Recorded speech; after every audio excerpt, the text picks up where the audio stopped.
What's good, man? I'm GG. You're tuned in to the Green Gorilla channel, the place where black men can express themselves freely, straight up, no chaser. This is an impromptu thing. I'm joined here with a good buddy of mine, Marcus Aurelius, also known as Keep It 100. What's cracking, man? Keeping it 100, man. All day, every day. All BK day. stand up. Flatbush. We in the I, house. I feel you. I feel you. I feel you. So, yeah, this is impromptu, man. I didn't plan this, but we had discussed it, and for the most part, it's a lot of things going on out here right now. I usually don't hang out. Anybody that's out there, you can join us if you'd like. But first thing I want to talk about, man, and I haven't really covered it or conversated about it because, at some point I say to myself, why is there a need to have a discussion about these issues that happen in our culture? But one of the things that's brought to my attention, or has been brought to my attention, is just the gorilla glue situation. No, what's up, Sir Anthony? How you doing, bro? What do you think about that situation, bro? Where do I start, man? Because to be honest, on Facebook, I really tried to stay away from that when it first dropped. And I'm like, yo, this is just too easy. Cause it's like because with us, deep thinking types, we like to approach such subjects on a level of difficulty, and that's just too easy, man. I feel like if I go in on old girl, I'll be beating up on her, but at the same time, it's just funny how like I look at not only things that people do, but how people react to things that are done, and that's what I look at. Like I say, okay, well, she glued her hair to her head. Okay, all right, that happened. People do stupid stuff, and what I just sit back and watch is how people react to that, as opposed to if someone, it's like the Capitol riot. It's like, okay, you watch these people storm the Capitol, and then you compare it to similar things in the past. Like, okay, um the differences in the reactions to it. That's what I look at. Like, people gonna do crazy and stupid shit all the time. I want to see how differently people treat one situation versus another based on who did it. You know what Precisely. I'm saying? Yeah, precisely. My sentiments are the same about the issue. People do dumb things, man. This is like a redneck doing hooking up a tractor trailer the improper way, or setting up a ladder the wrong way, and then falling and slapping himself in the face, and then having to go to the hospital because of it. That's Yeah. how I compare it. It's like some redneck hick shit, and but instead of the response being that was stupid, that was dumb, Mm-hmm. people come and they sympathize and empathize with her plight, and then they make it something, like related to misogynoir. So I saw some guy who I think was an attorney, Yeah. Xavier something. I don't know what his name is, and he was like, "Well, Gorilla Glue needs to be sued." And I'm thinking to myself, like, come on, man, like nobody who fixes Lysol in a cup and sips it in order to get rid of the coronavirus, if they're 40 years old, would be exempted from ridicule or castigation. Mm-hmm. But if it's a black woman who does it, then there was some foul play, some sinister pinky in the brain plot in order to destroy their self-respect and their self-worth. And look, man, what Gorilla Glue is. It's in a hardware store, it's in convenience stores. It's super glue. This woman knew what she was doing, bro. But she didn't know the extent of the damage that would occur by having done what she did. She, but ignorance is no excuse. That's like Larry, Curly, and Moe, and one of them sticks something metallic inside of an outlet. Come on, man, you're gonna get shot. It's ridiculous, man. But she, Gorilla Glue needs to be sued because of this. And I'm thinking, man, like, how far will some of these guys go to show or to demonstrate that they're the patron saint of black women, man? Well, And, it's really what I want to say is something totally different, but I'm not going to say it tonight. nah, man. We need you to say it. Man, some of these guys are the patron saint of whores, bro. I'm just keeping it 100, man. I'm not even trying to be ignorant by saying it, but you know, they're the patron saint of horrors, man. Like, and there's nothing wrong with that, but there's a problem with it if the overwhelming majority of black men feel that it's their duty to be the patron saint of whores. That's a problem, man. And it's like, where's black men's self-respect? Where's black men's ability to issue judgment? It's almost as if they don't have it. They're afraid to say anything that might be off-putting, even if it is for the best interest of the people who will be off-put by it. They still won't say what the truth is because they feel like they have to hide these meek, innocent lambs from any harm. And it's getting to the point where it's sickening to me. there's there's this idea, and shout out to Alonzo. I see you, and Sir Anthony and everybody in the chat. There's this idea that it is our job, even at the expense of ourselves and our own interests, to protect black women from criticism, from themselves, from other men, like from anything that can happen to them. Anything. So that means falling over a banana, like anything that can happen to them. We are, if anything bad should befall these women, it is a failure of the black man. It doesn't matter what it is, and it could be her own stupidity, right? That's why people, when they talk about protect somebody like Megan Thee Stallion, right? Right. They were, you had some women saying, well, it wasn't really about protecting her from Tory Lanez. It was about protecting her from the ridicule that she got online, as if every other celebrity doesn't get made fun of when shit goes down. I mean, we made fun of Kevin Hart with his situation. We made fun of the other Gorilla Glue person, because there's a guy who put Gorilla Glue in his mouth and glued a red cup to his mouth. We made fun of him. So everyone else is open, to the firing squad, except for black women, who are to be protected from everything, including the things that we can't even protect them from, like their boyfriends in their private home, or their husbands in their private home, or themselves. Like, who was supposed to jump in the bathroom and stop her from putting Gorilla Glue in her hair? And, aside from that, who's supposed to protect her from the ridicule that she's gonna get? I mean, it was obviously some dumb shit.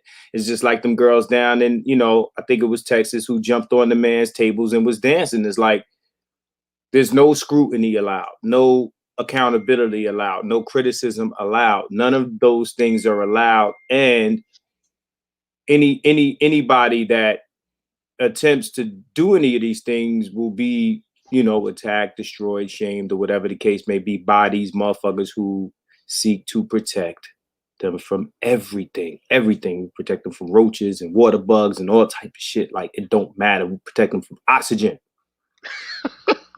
Protect them from fast food. Protect them from hair care products. Protect them from products that aren't even designed to be a treatment for hair. Protect them from what? I mean, shit, breathing, like you said. Look, that's why I said I didn't even want to cover the topic at all, man.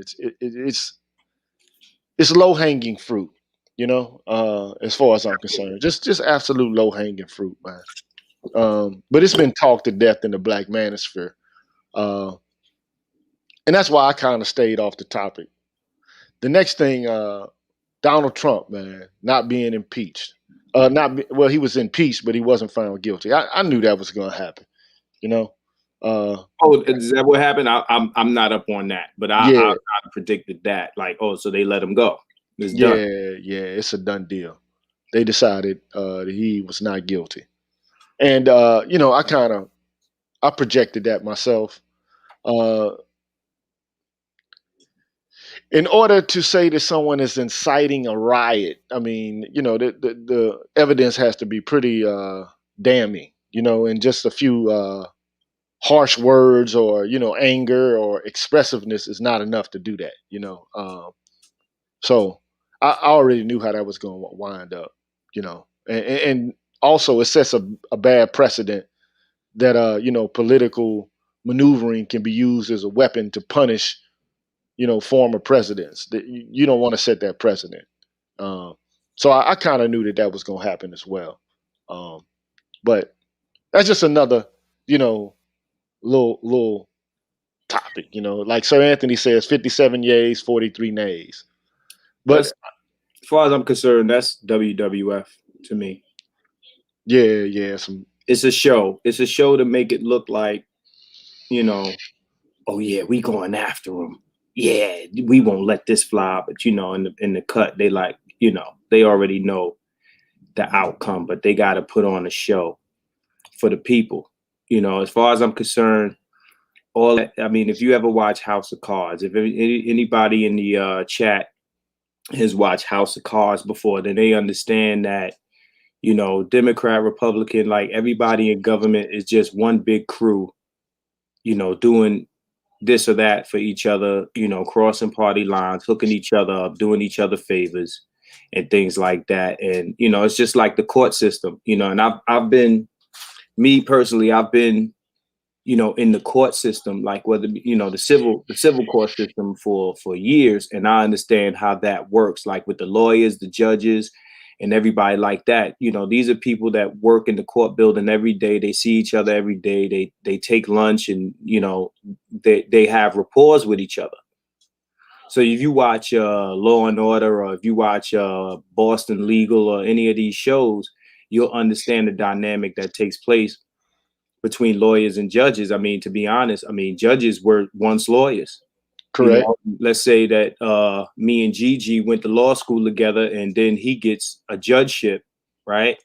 You think Right. that my man is not going to show me some sort of love when I step into the courtroom with my client? Like, this is my man on the bench. Right. You Yeah. So understand? And people forget that at the end of the day, these people are people, and they have alliances. They have, obligations to other people that are invisible to you, but not to them. yeah, I dated a judge before, man. So she a county judge or whatever the case may be. But and then I got several friends that I know that are attorneys as well, and they go and have drinks together, man. They got like little brunches and shit that they do. So yeah, that I already know how that goes. So it's just all smoke and mirrors, man. You Yeah. know. So you got a guy in the chat. I'm gonna read this to you. If you want, you could throw that on the screen. 24 Tribes. He's speaking about the Godfrey ran about taking back his defense of the Ghanaian maid who was spat on her, her employer caregiver. I saw that. I didn't see that, so I don't know what that's about. Yeah, I posted it on my Facebook page, and is crazy. It's more, I forgive my oppressor type shit. She forgives her oppressor. Basically, there was a maid who, on video, her employer, the old white lady, spit on her, like she Oh man. snapped. So then now there's a video of them together. She forgave her, and she's dancing with her, and they look like they all good. Like, after getting spit on, it reminds me of the whole going to the Chinese weave shop, after getting disrespected type of shit. Like, you know what I mean? Like, oh, I forgive you. We ain't got no beef. I love you, et cetera, et cetera. You know, this is after getting spit on, bro. Right. That's crazy, man. That's one of the most insulting things you can do to somebody else. I mean, there's a whole bunch of insulting things that you could do to somebody, but to spit on them, that's one of the absolute worst. It's like somebody slapping you. You know, I think it's worse than slap. yeah, that's pretty bad, man. But what did Godfrey have to do with it? Basically, I guess in the beginning when it happened, he probably went on a rant because he probably was defending her. Probably, says, there's probably a video out there. I didn't see the original video, but from the context of what he said, it would seem as though he put out a video when the original incident happened, taken up for the maid.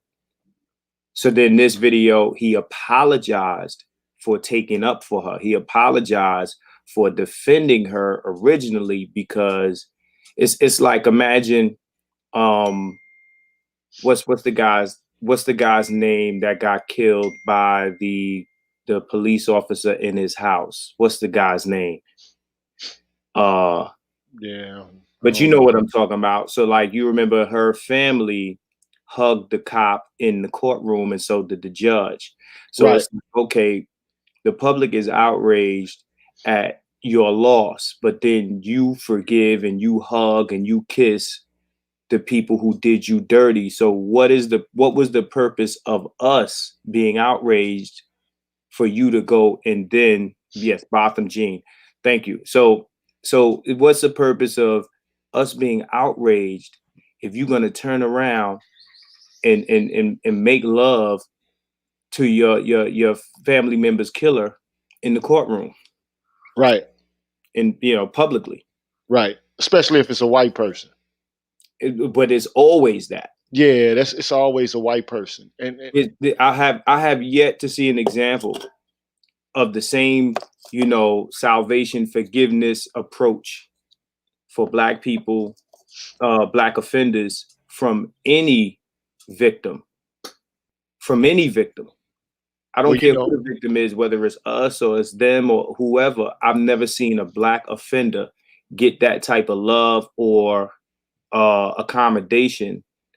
And we supposed to, this is a Christian nation, and black folks are the only ones that are asked to forgive. No, they don't ask anyone else to forgive. But we are never forgiven for anything. man, you know why that is. So We know. we're the boogeymen, and you're never gonna forgive a black man. I mean, somebody else might be forgiven, but not us. Because women in general don't get punished to the same extent that men do anyway. So uh, no big deal when it comes to women. But black men aren't going to be forgiven for anything.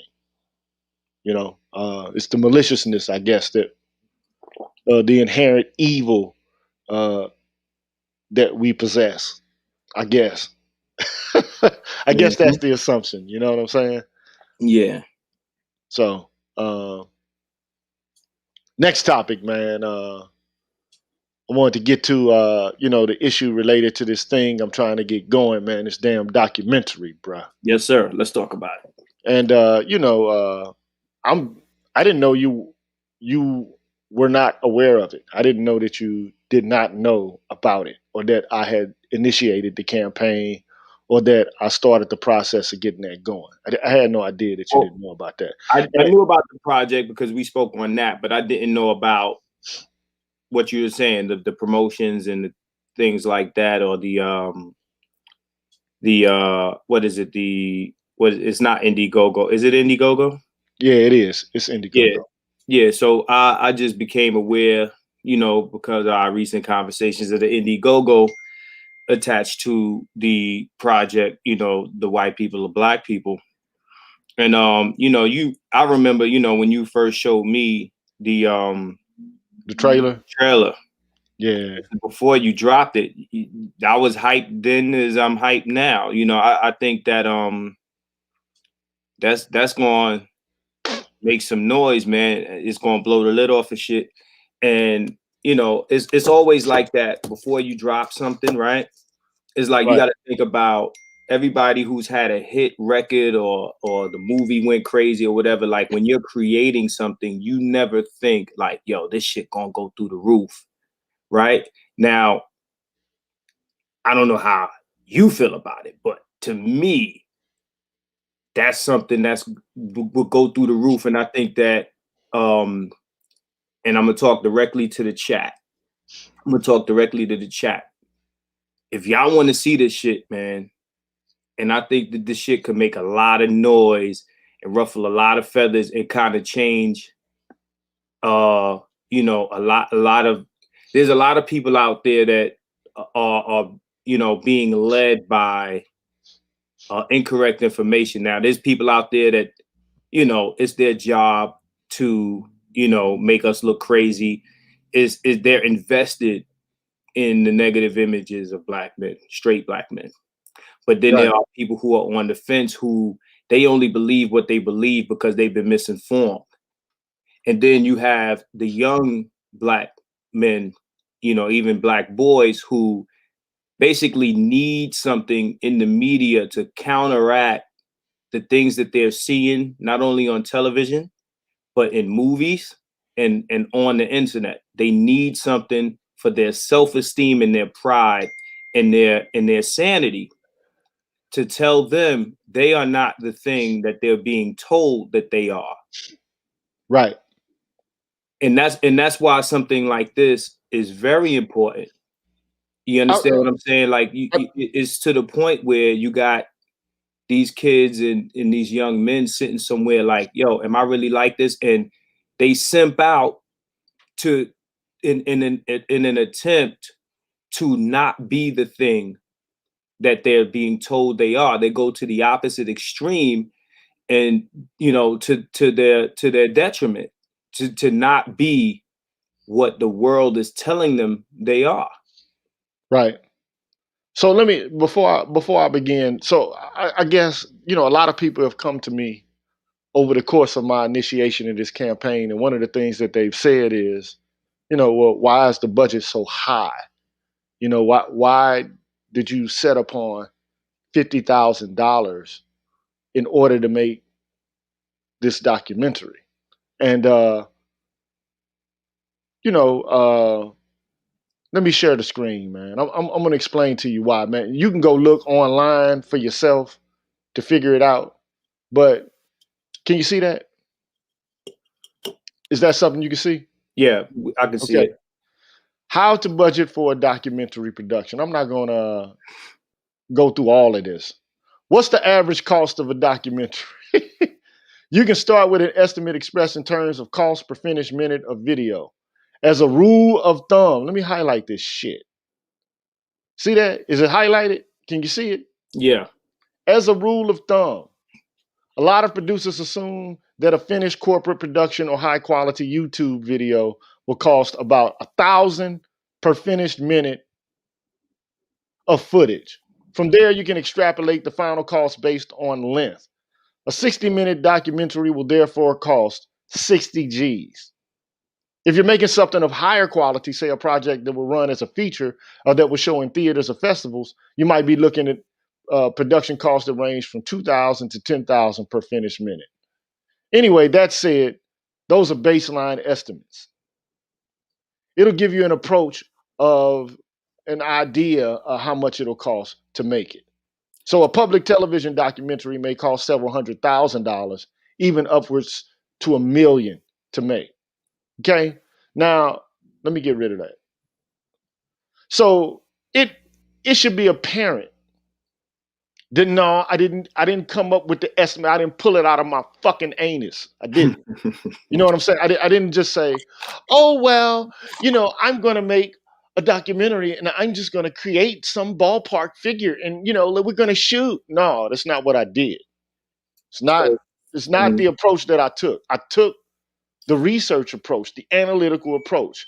Now also, before I even go any further, I will say that the individual company that gave me a quote told me if you give me 50 G's, I'm gonna make you a dope ass documentary. Okay. And it's a person that I've worked with before doing music videos. Okay. And so the reason why I was initially, like dead set on getting the funds that he wanted and the bread that he needed, as per his request, was because I know on the back end, he's going to do a lot more work to make sure that the project is going to end up the way that I want it to be. But seeing as to how, we only have not even a fifth. It's like we somewhere around 16 to 17% of the funding needed to actually get that process going with that specific individual. You know, it just fell dead. Now, do I feel like a failure? Not really, but I feel like the black men in the manosphere, they missed out on an opportunity. And for the life of me, it would have taken 500 men to give $100. It would have taken 1,000 men to give $50. It would have cost 10,000 men $5 a piece, and this shit would be a go. And then the black men in the manosphere can look back and say that they made something happen through their own agency, and it can be discussed and talked about within the framework of the documentary itself. Now, you would think that that would be enough to compel men who complain about shit day in and day out. You would think that that would be enough to get fire under their ass and then actually do something, you know, to make an impact on their own environment. But instead, it's like, okay, well, no, I don't want to do that. It's I not want, something. It's not something that I'm not gonna invest my interest in. I So want, I want to, and when you're done, I want to speak on this in logistical terms as somebody who is a pro in that area. But yeah, go ahead, speak on it, bro. I'm listening.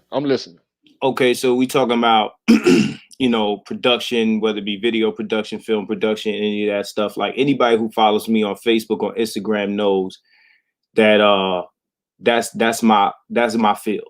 That's what I do. Like I travel around with a bunch of equipment and things like that. Like this is what I do. Shout out to BGS Ibmore in the chat. So understand this, right? This reminds me a lot of a Dr. Umar type of situation where you got someone who is saying, hey, let's raise some money for something that is in the interest of black men or black boys. And the public drags his feet. And I'm not, this is nothing against everyone because some people have dug in their pockets to contribute to this. But I can imagine, it's like one of those things, like I said earlier, there's the thing and the reaction to the thing. How much did Gorilla Glue Girl raise? How much was she able to raise through? Oh, Gorilla Girl got 20 G's, like 20? real quick. She might be somewhere around 30 G's at the current moment. But like I'm gonna tell you what. Let me explain something to you. Go ahead, because I'm gonna continue, but go ahead, jump right in. One of the reasons why it's unpopular is because it's black men. Okay, just bottom line. So if you are on Indiegogo and you're an average individual, if it was Black Lives Matter, we're working on a Black Lives Matter documentary. I guarantee you would have made some. We would have hit the mark probably by now. But instead, it's a documentary that says the white people are black people, and then it's highlighting what black people go through from black women. Well, black men. Well, black men go through from black women, but not just that. The documentary is not going to be isolated to that topic, but it will cover that topic. Yeah. Now, you would think I'm trying to rouse black men in the manosphere, not people outside of it, but inside of the manosphere, or people who are sympathetic to the issues that we discussed on an ongoing basis. And so I'm thinking to myself, oh, this is I know that this is something that they're going to jump on. But the general public, in terms of Indiegogo, when the average person sees it, they're going to think it's misogyny. Why? So that's one of the reasons why it's probably been regarded as, something that people don't want to, invest in, because they don't want black women to be held accountable for anything that they do, and they don't know how to deal. They don't know how to broach the subject of dealing with female evil coming from black women. They just don't know how to. They don't know how to have a conversation about it. They don't. It doesn't matter what the statistics are. It doesn't matter what the evidence is. It doesn't matter if they're looking it dead in the face. They don't know how to deal with it. Okay, so that's one of the reasons. My view is I'm going to force you to deal with it. You gotta look at it. You have to see it. You gotta approach the subject. Okay, so that was my view, right? So I just want to give the people listening an idea of how these budgets work.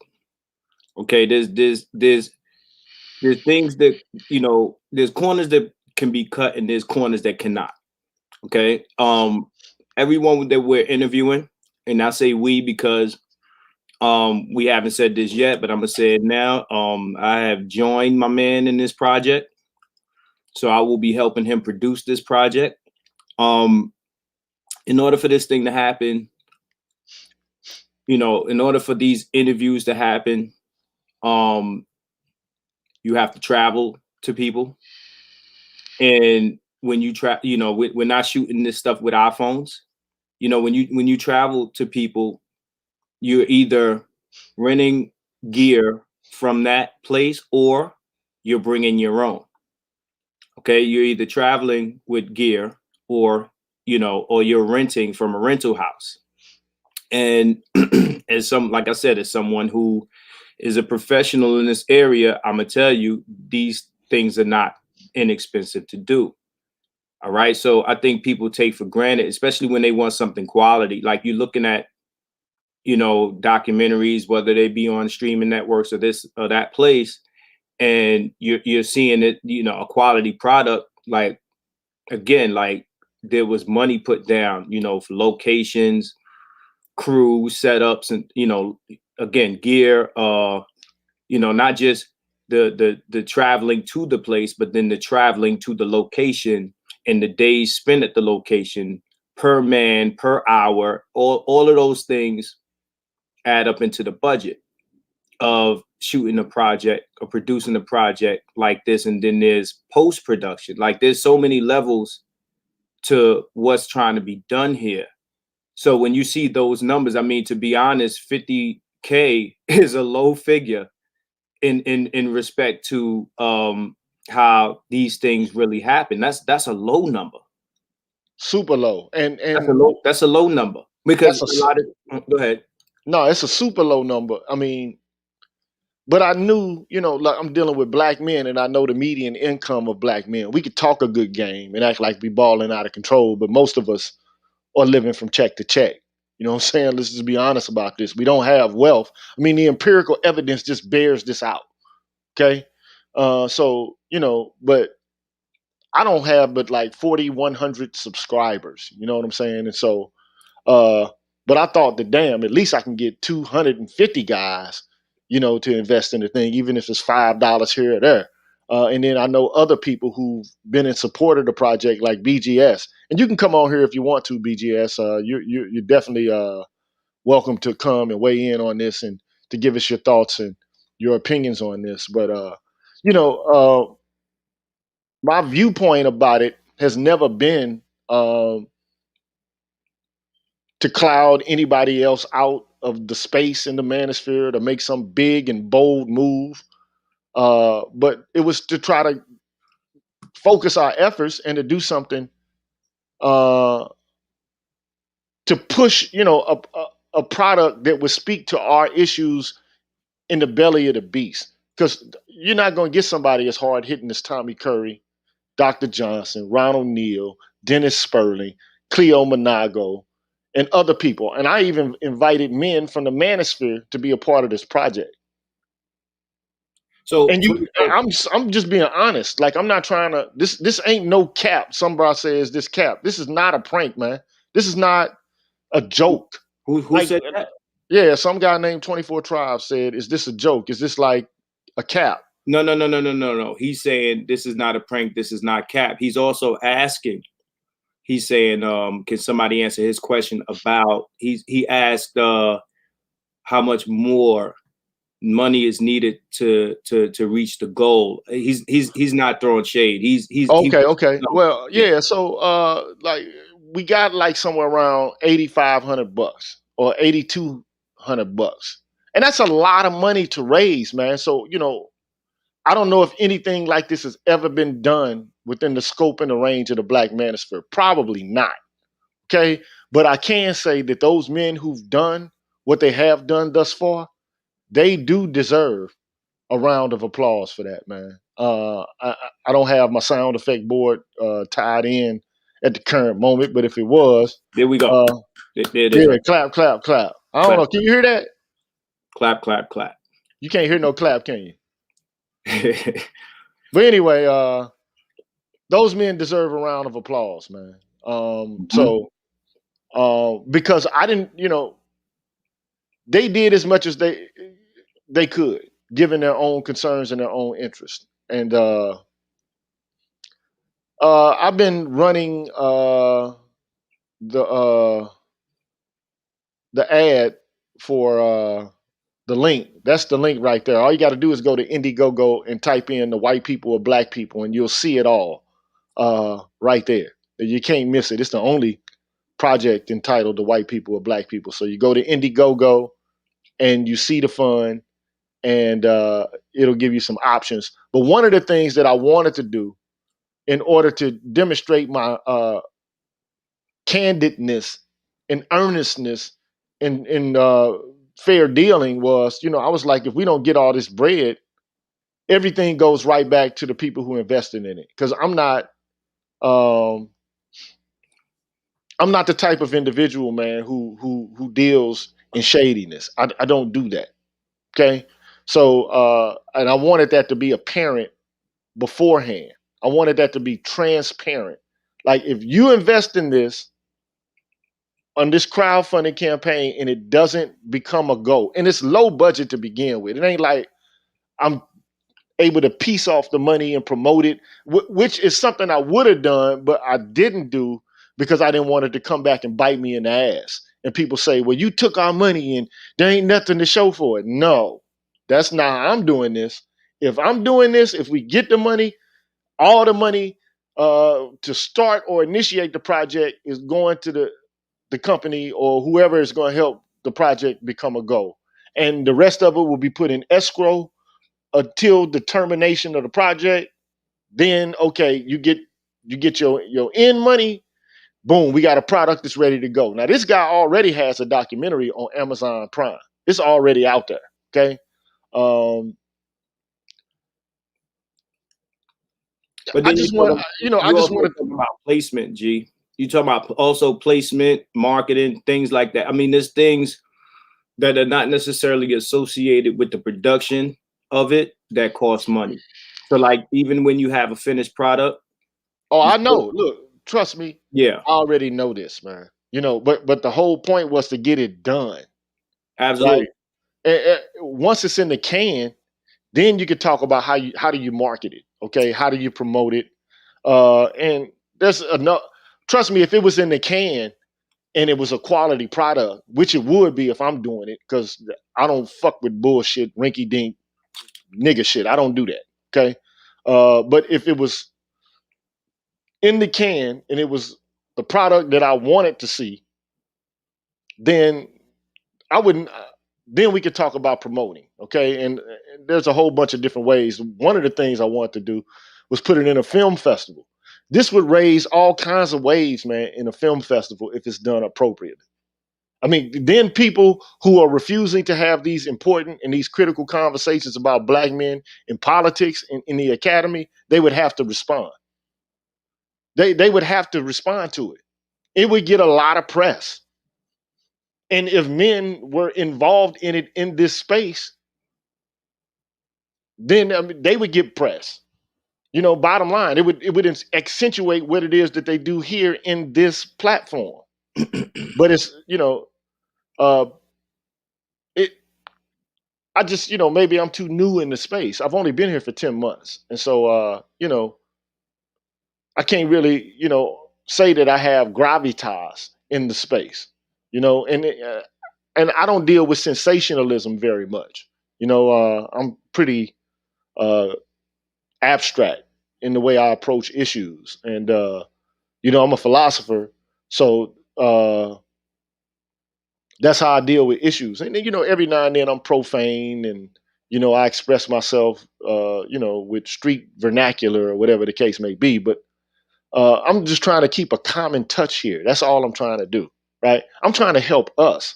It's not something I'm doing to try to, you know, blow up larger than life. Although it would help me. I can't lie. Listen, man, we blew up Tyreek doing this same type of thing. At the end of the day, the bottom line is, I appreciate your humility in approaching this, but let's keep it real. Black men are online complaining about how the media handles us. So now we got to support our own media. We got to create our own media.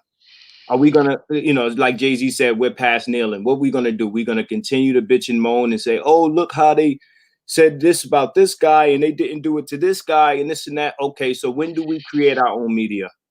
We got the money. We support everything else. We support the Jordans. We support the Gucci. We support all of this other stuff. So yeah, I understand the median wealth and black men and et cetera, but we put money into a lot of shit.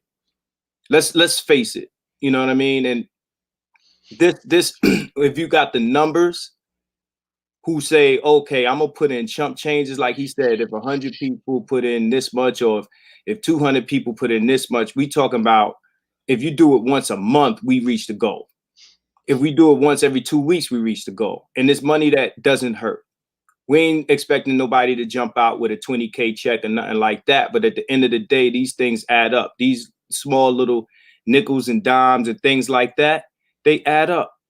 You understand what I'm saying? So, this is money that dudes waste on the regular, True right? indeed. We Yeah, don't, true we don't indeed. listen, we don't expect certain people to jump in here and do that because they are fine with the way things are. But if you feel the way we do, if you feel like I said, the past, the present, and the future, black men of America need something to counteract their image in media with their own media. You know what I'm saying? Something that will float around not only the internet but everywhere else. I mean, think about it.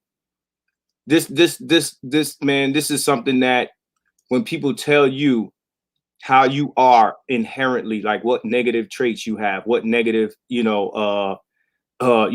predispositions you have, this is something that you can throw in the argument because it's facts.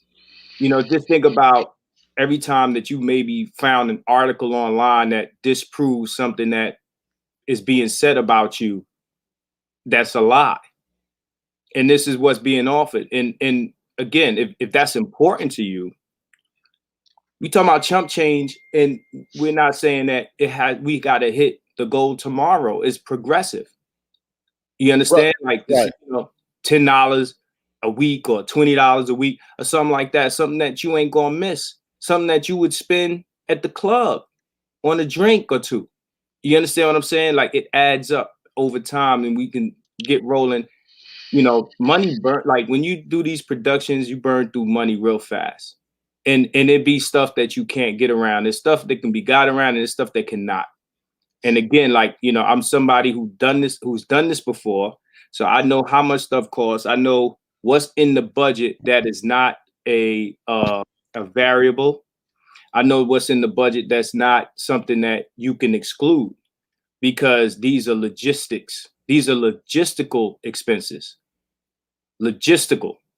Right. So, and, Logistical. and and again, that's why I lowballed it. But knowing, look, we gonna get this motherfucker done, regardless as to how much we got right now. All the men who have invested, we might have to do another campaign, or we might have to extend the one that we have in order to keep it going. But we intend to get it done. You have a lot of equipment. You've co-signed on the project. Okay, you got the ability to actually shoot high quality video. We're going to get it done. Okay. I had the quick route to get it done. Now we're gonna have to take the road less traveled and do some more grinding in order to get it done. But it's going to get done because it needs to be done. And if I have to incur the cost and go broke while I'm doing it, I'm gonna get it done. Bottom line. That's what I'm telling y'all. So we gotta get this thing cranking, man. And look,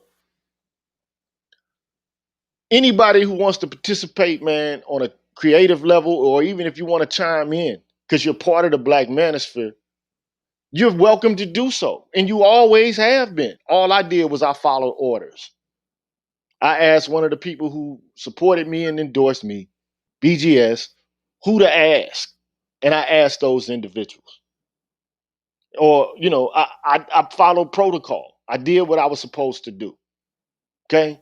Uh, I just I don't want us to be, sitting around holding hands and acting like there's no problems, with anything about, anything related to men in this space. I'm not asking for people to, hold hands and all of a sudden become best of buddies.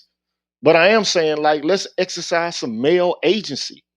Let's stop like being little bitches. You know what I'm saying? Like, let's stop bitching, man. Like at some point, we got to save ourselves. This is all we say. This is one of the mantras that we use in the space. Save yourself. How do you save yourself without an investment in yourself? How do you do it? How do you save yourself? By like individual comportment and behavior? Like monadically, you're just going to walk through life and just do things that, just going to benefit you right then and there. And I get, I'm not asking you to be altruistic. This is something that actually works in your self interest, but it's a road less traveled. It's a delayed gratification. But to empower the best and the brightest minds that we have and to amplify their voice is critical. We need to have our own media because the media we see every day is bombarding us with images of, well, I mean, shit, our ontological failure just as existing beings. That, like, I remember BGS made a video of Black men lovable just for existing. No, we don't get love just because we exist. We get demands because we exist. We get responsibilities because we exist. We get told that we're not meeting up to the standard because we exist. And we already know the history of this nation, man. We already know it. And we know that Black men, for the most part, have had to bear the brunt of it. And we're not trying to, we're not, trying to castigate people. We're saying, look, if you want to solve the problems that exist within the Black community, you can't just use identity politics to do it. You got to tell the truth, the whole truth, nothing but the truth, so help you God for real. And we're not doing that. We're not committed to the truth. We're committed to convenient lies so that some people can gain status and can feel a certain kind of way. And it doesn't help them either. It's not even in service of Black women to tell half the truth. We tell the whole truth, we can actually get to the problem. It's like a patient who has cancer not being told that they actually have cancer. What good is that going to do that patient? Not a fucking bit of good. So we got to tell the whole truth about what's going on in our communities. Like, right now, you can't cure a disease. You can't heal an ailment without treating it the way that the disease needs or deserves to be treated. It can't be done. So, this video, this documentary, all it's going to do is talk about all the ways in which Black men have been subjected to a whole host of tragedies, injustices, forms of oppression over the past damn near 100 years, man. That's it. And nobody will be spared the rod. White women won't be spared the rod. White men won't be spared the rod. And Black women won't be spared the rod either. Nobody will. And we won't even be spared the rod. Everyone will be held to task. So that's what it was all about for me. And thank you, brother, 24 Tribes, for the kind words when you said, you've been in the space for 5 years under various handles. You by far one of the best out here doing this, not even a question. Well, I'm new to the space. Thank you for those kind words, bro. But I'm new. Um, Not a lot of trust. Um, Not a lot of I don't know, unity. Not a lot of cohesiveness. Not a lot of self-directed and purposeful action. You know, and that's why one month, 1 week rather, I kind of pulled back from YouTube because that brother took his own life under the pressures that black men undergo in this country, man. You know, and I was like, man, I got to pull back from this for a second, because the things that are occurring out here that are happening are real, and I think it's a good space for men to talk out their problems. But I think it's a bad thing for black men to get used to just talking about problems. Because then you become impotent. Then you become bunch of, like bunch of cronies. I don't know if you got White Castles in New York. You know what I'm saying? I don't know if you got that. But like the restaurant where the old men go and they talk every day and they complain and shit like that about their lives and what happened. And it's like a little safe space. We need those spaces, yes.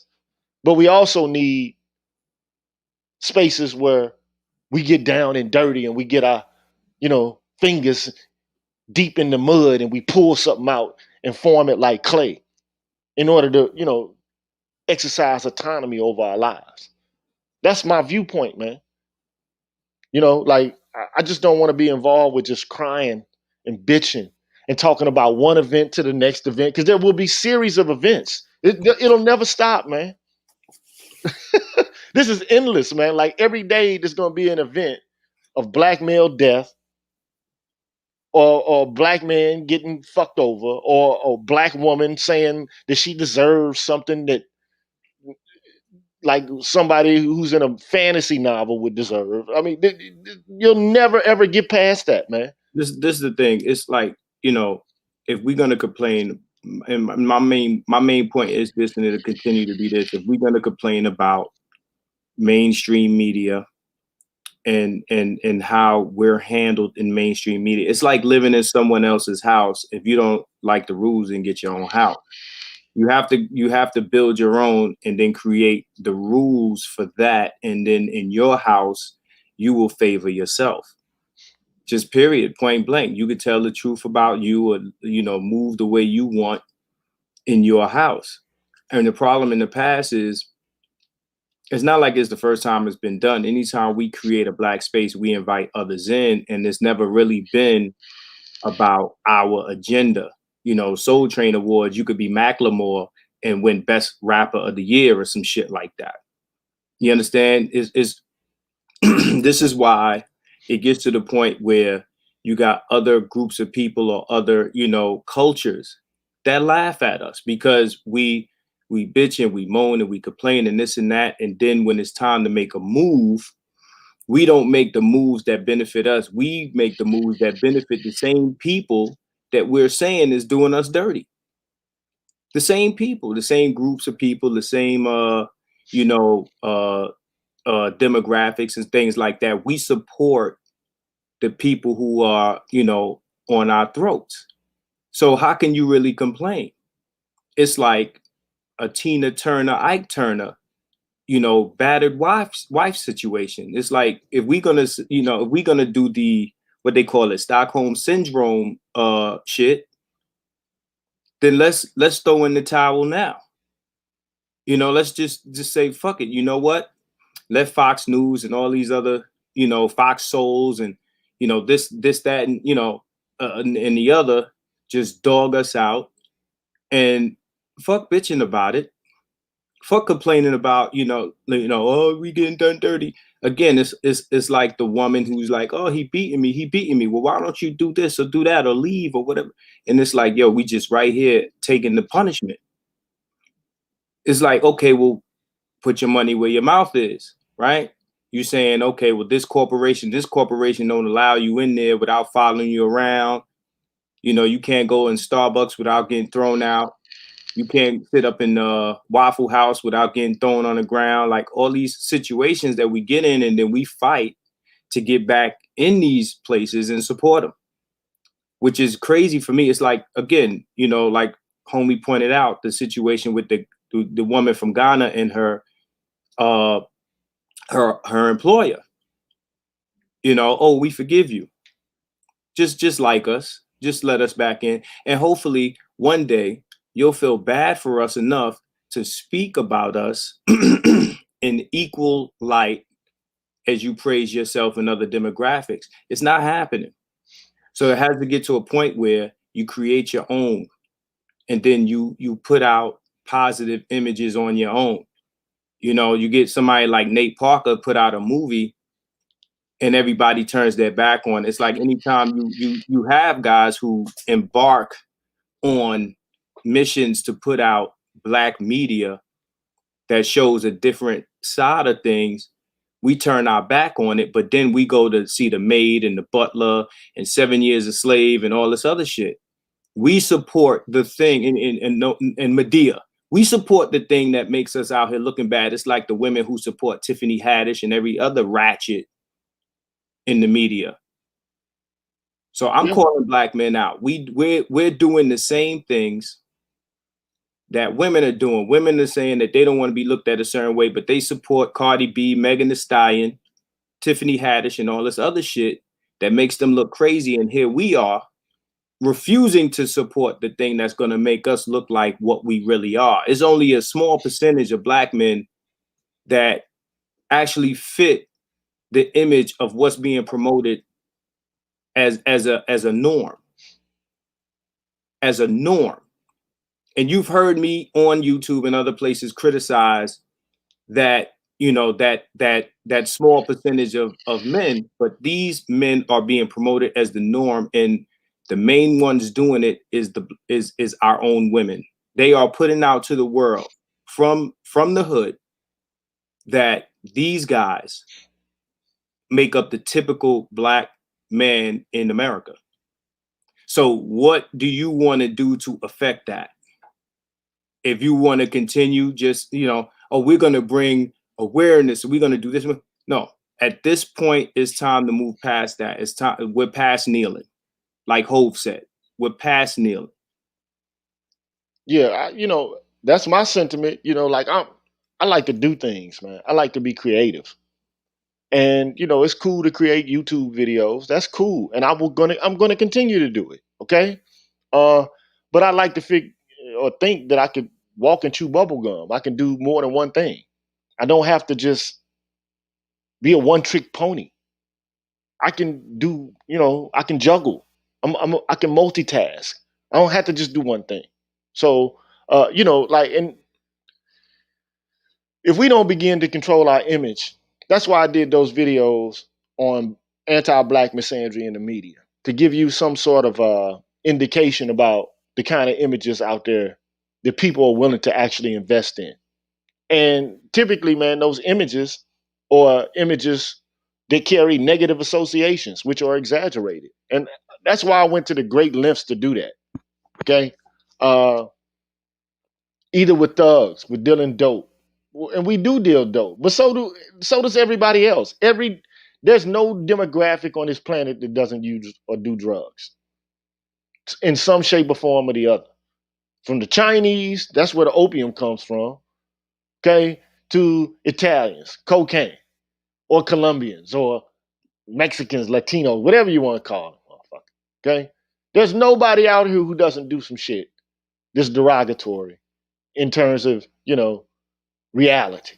But our images, like we're the representative of all dysfunction. And what do we want to do? Want to bitch and complain day after day after day after day. This shit could take place for the next 15, 20 years. We could still be doing the same shit. Or we can make a move and expand out, reach out, branch out, and then amplify voices who really can speak to these issues better than anybody else can. There ain't but so many people that are going to be able to carry this kind of weight. Real talk. And the funny thing is, man, it took a white woman to make a movie called Red Pill. A white woman. Can you imagine that shit? A white woman made a movie. And we got a space dedicated to red pill philosophy that was created by a white woman. I mean, it took a white man to make Django Unchained. And as much as Spike Lee had to say about it, why didn't you make it, Spike? And I love Spike. But my thing is, again, you know, it's about counterbalancing. If you're waiting for them to do it, it's not going to happen. And everything takes money. There's this idea that for some reason, you know, we're waiting for people to just do the right thing just because. It's funny, you know, Gigi had a video yesterday about, you know, being altruist, you know, versus self-interest. And I'm a believer that most people practice self-interest. I'm not saying that it's always the best option. I'm just saying it is what people do. And what Black men have to do at this point is practice some self-interest, but in action, you have to apply it. So, you know, when you talk about selfishness and things like that, you know, selfishness has been sold to us as a negative for the most part. And it's not always negative. Extreme selfishness can be negative, but there are, you know, times and places for you to be selfish, especially when it's a survival mechanism. You know, selfishness in humans is a survival mechanism. And at this point, we have been taught, and I'm talking about Black men, we have been taught that our agenda, our, you know, interests or self-interest and applying anything towards our self-interest is a negative. We are the, I guess, the fall guys or the martyrs. You know, you got an organization, BLM, who is collecting millions. You know, when you look at the face of BLM, it's, oh, Black men are getting murdered, but the people behind it are the same Black women that don't like you. The same ones. Lesbian Black women. You know, these are women that do not fuck with you, even literally. So how did they you know, become the ones to be in charge of that? They went out and they did it. And They that's how went out and did they it. They collect. went out and did it. They And went out and did it. look, man. Again, all I can say is, man, you know, I ain't the best in the world. All I got is an idea, and the idea, it just, I want some man to come tell me this is just a bad idea. This is not going to help us. I want a man to tell me that. I want a man in this space to say, having Curry, Johnson, Neal, and a whole host of other men who know issues related to Black men, whether they be in pain, whether they be broken, damaged, whatever the fucking case may be. Tell me these men don't have good information and can disseminate it in an expert fashion. Tell me that. That's what I want to hear. I want to hear some man tell me that them representing us is a bad idea. Dennis Spurling. I even got a officer Faulkner who agreed to be down with the program, and other men have agreed, but you know they haven't shown up. But uh, no disrespect, you know, people do what they feel like they have an interest in doing. I'm just saying, look past your immediate interest and look at your long term interest. That's all I'm saying. Excuse me. That's all. But then the question, this begs the question: how are you being involved in this project going to move it forward? For the men out there who don't know, what are you going to bring to the table? Just going to expedite or help to push the project forward? Are you there? Oh, I didn't know that was a question towards me. Yeah, I towards you, keep. I thought that was a question for the chat. I was on mute. Repeat what you said. Repeat what you How said. are you going to help this project get pushed forward? Okay, so me personally, like I said earlier, I'm someone who does this professionally.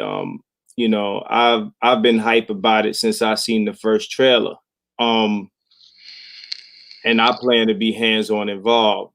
I'm a shooter, I'm a producer, I'm someone with, resources, equipment, things of that nature, skills related to shooting, editing, and putting out a film or video project.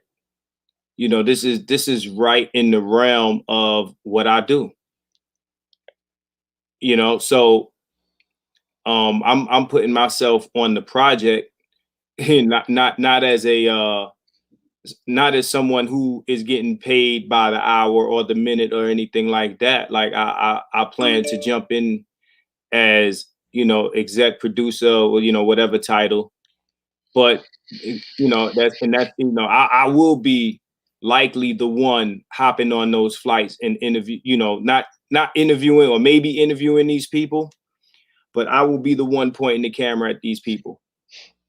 Your behind the scenes photos and videos will come from me. So the time and the effort put into traveling and setting up and being in a location and things of that nature over the year of 2021 from now until this thing is done, will probably largely be me. And that's what I want to give to it. Regardless, like I'm again, this for me, I feel like everything that I'm saying, I'm not just applying to everybody in the chat, but I'm applying it to myself, man. I'm somebody that's online saying the same things that Gigi is saying. I say a lot of the things on the Facebook platform, and I believe that these things need to be counteracted. And I create, I'm a content creator, media creator, but this thing right here is something that is necessary because there's nothing like it. There's nothing like it. There's a ton of things on the internet that you can see that will tell you that you're inherently a terrible person, but there's nothing major. There's no documentary that you can sit and watch for an hour and a half, 2 hours. That's basically saying that it's not true. You have to search for an article here, a soundbite there, or a meme here or there, or maybe you might come here to YouTube and you might hear this or that guy talking about it, and you support them, but that message goes as far as their subscribers and their listeners. And this is something that, like he said earlier, can hit a film festival or a bunch of different other places and reach an audience outside of the choir. Because right now we're the choir. So everything that we're saying makes sense to you guys. And everything you guys are saying makes sense to us. We may as well be sitting in the room, passing a blunt to each other, talking these things like, right, yeah, that's right, facts, yo, facts. And the world doesn't hear us talking. Once in a while you get something that'll come out of this circle, like a Kevin Samuels or this one or that one, and they'll bash it down. But this is something different. This is something different. This isn't about relationships only. This is bigger than that. Yeah, and relationships, I suspect, man, that a lot of guys in the space, man, are here primarily, to deal with the subject matter of relationships. But goddamn, man, stop thinking with your dick every now and then, man. Please. Think beyond your penis and your relationship, man. Think about your life. And think about it, holistically. Don't think about it in compartments and in pieces. Think about your whole life, man. This gender war shit, we could put an end to it. We can nail a coffin in this motherfucker if you want to. If that's what you desire. We can begin to do that. We can rip the heart out of the beast. Because then they're gonna have to respond. They gotta say something. But right now they don't have to say anything. And look, man, nobody's coming to save us. Nobody's gonna speak up for us and work on our behalf but us. And if we don't want to put in the effort, then that's telling. It says something about us. It proves what everybody else says about us, that we're impotent, ineffective, lazy, shiftless, conquered, no ambition, no vision, no future. I hate to say it, not just on my project, but I also say it to other men in the space. What are the projects that you're working on? Let me know what they are so I can help, contribute towards those as well. What are they? And how can they benefit a bulk of men? Bottom line, because there's systems in place that fuck us over. And if we don't begin to chip away at them, we'll be talking the same shit the next 5, 10, 15, 20 years. I just want to grow. I want to be able to say, hey, I help contribute towards making black men's lives better. That's what I want to do. So that's where my heart is. That's where my mind is. That's why I started the channel. Because I've been through shit just like all y'all been through shit. Straight up. No chaser. Real talk. Keeping it 100. Been through it. Still going through it. But I have a sense of righteousness. I'm David, but I'm ready to slaughter Goliath. That's just how I feel. We can do it, but shit, man, you can't have an army without no funds. You can't build no ships, can't build cannons. I was watching today. I watched the entire miniseries, man, about the rise of the Ottoman Empire and what it took to get it done. And you had this Sultan, Mehmet, Mehmed or whatever the case. I don't know how you pronounce it, but he basically took down Constantinople, man. He conquered Constantinople, turned it into Istanbul. But anyway, and they ruled and governed over most of all of the Mediterranean world, even into some parts of Asia, 3/4 of the Western world, all through the agency of men stepping up. And one man in particular, the Sultan, but he couldn't do it alone. He had the support of troops, had the support of his entire culture, actually. Of course, there's people here and there who oppose and, got to be put down or cut off. But, men get shit done, especially the shit they want to do. So that's Yeah, where my head is, man. like the way I see it is, man, I see us as black men get a lot of things done despite, all these numbers and graphs and things that saying that we don't have it to do it.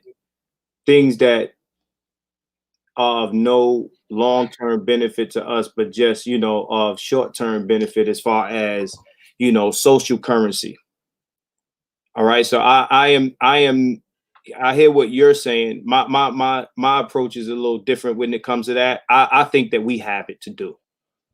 I think that we definitely have it to do it because I see a lot of financial resources allocated to other things that show me proof, that something like this can be done. And to be honest, those things that I'm talking about require more than what we're talking about on a consistent basis. Is dudes that I know that I see them dressed up every day, or they have habits or whatever that they keep up every day that costs money.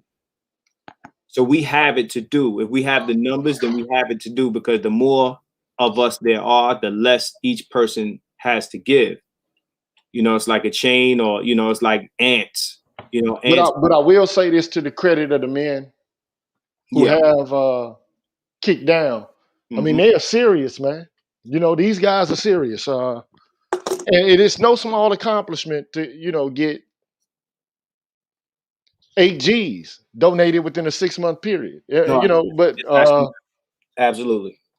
so a credit to those men. You know what I'm saying? Because we can harp on the negative Yeah. and talk about the bulk of men in the space, but just shout out the men who actually have, actually stepped up to the plate. That's all. But this moves beyond just the, quiet donation too, though. You gotta like make noise. You gotta be like, yeah, this is what we doing. Because your name is there. It's connected to the project. It's your project as well as mine. It's not just something for Gigi. You know what I'm saying? This is for all men. And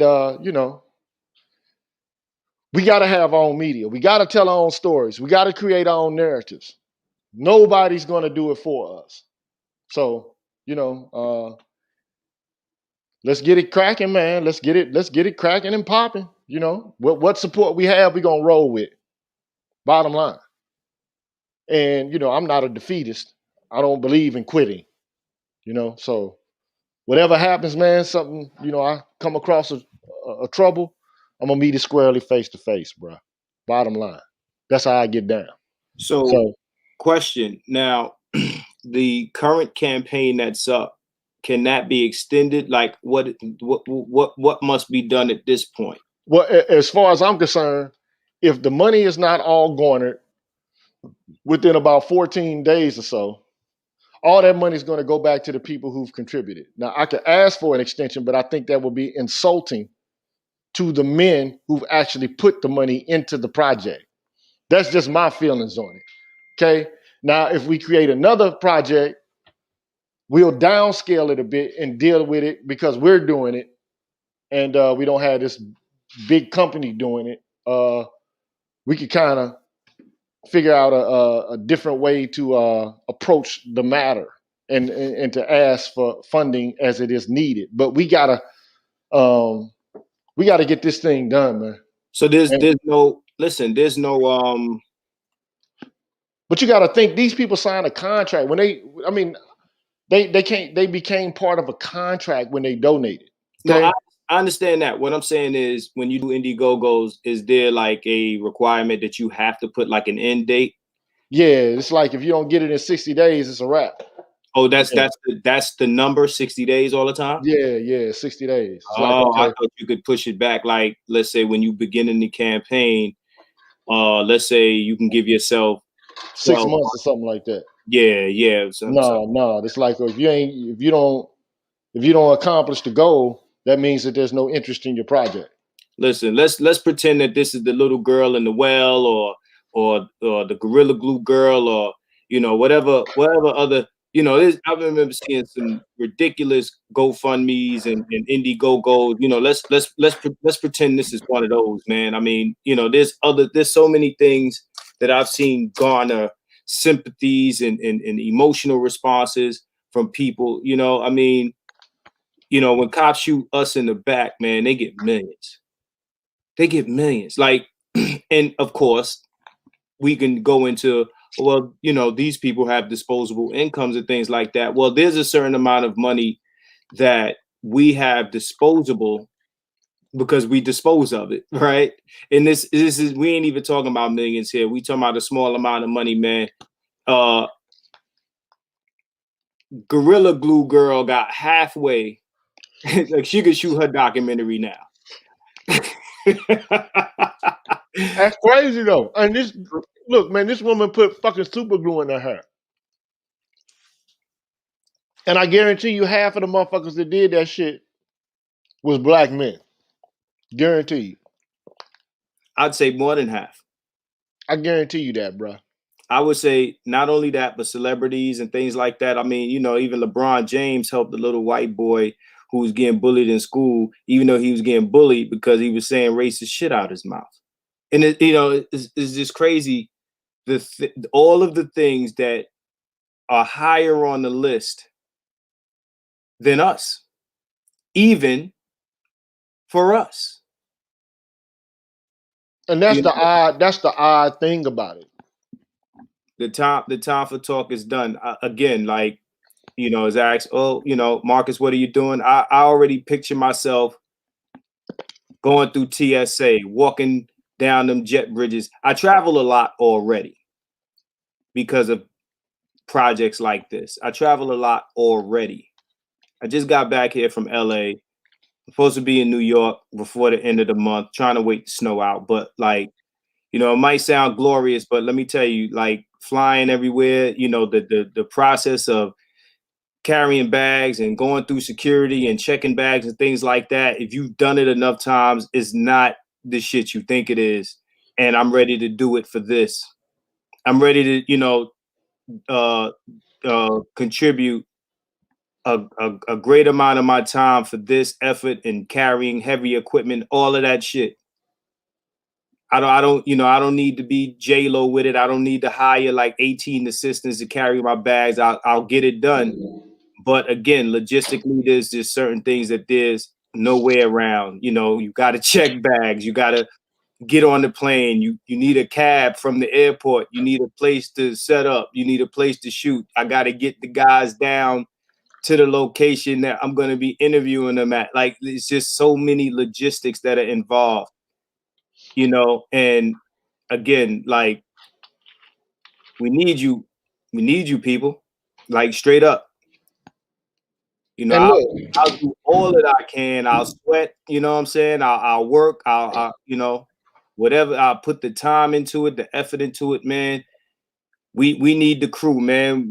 Special thanks in the credits and all that. Like, listen, you guys that are listening to us talk, man, it can't happen without you. If I had 10 million to put into the project, I'd do it. It'll be done already. But we're not rich here. Black women are given mainstream platforms to talk shit on us, to shit on us. They're given these things. It's handed to them.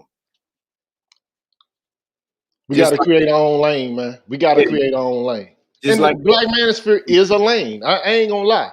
It is a lane. Okay, it's good. But we need more lanes, man. We got a one-way highway right now. It's limited. It's limited to us. I love the Black Manosphere, but we're preaching to the choir. And that's the problem. It's like, again, we're in the living room passing the blunt to each other, kicking knowledge itself that's only reaching as far as the room, and we need to reach outside of the room. I've been telling them that, man. I said I did a video on this. But you know what, man? Here's the strange phenomenon that I've been noticing. Like, motherfuckers, as soon as I started this campaign, motherfuckers stopped supporting me. Just on an individual level. That's some money I got for me to do my show. You know what I'm saying? Not all my members and shit like that, but it's like motherfuckers stopped watching the video as soon as I said, okay, let's make this documentary. Motherfuckers like, no, I don't want to deal with that. This motherfucker passing around the collection plate. I ain't down with that. Okay, so I'm just keeping it 100, man. Like, if you want to keep it 100, and I can't for the life of me figure out, like, you got a Negro who didn't ask for money for himself personally. So hold on, Gigi. I got somebody in the comments. Larry Griffin put his comment up. Larry Griffin. He says the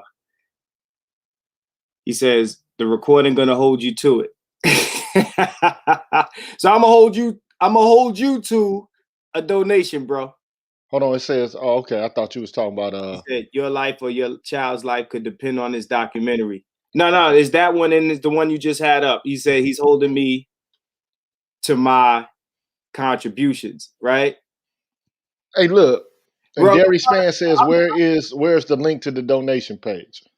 The link is in the chat. It should be like cycling up every 20 minutes. But I'll put it on the screen so you can see it.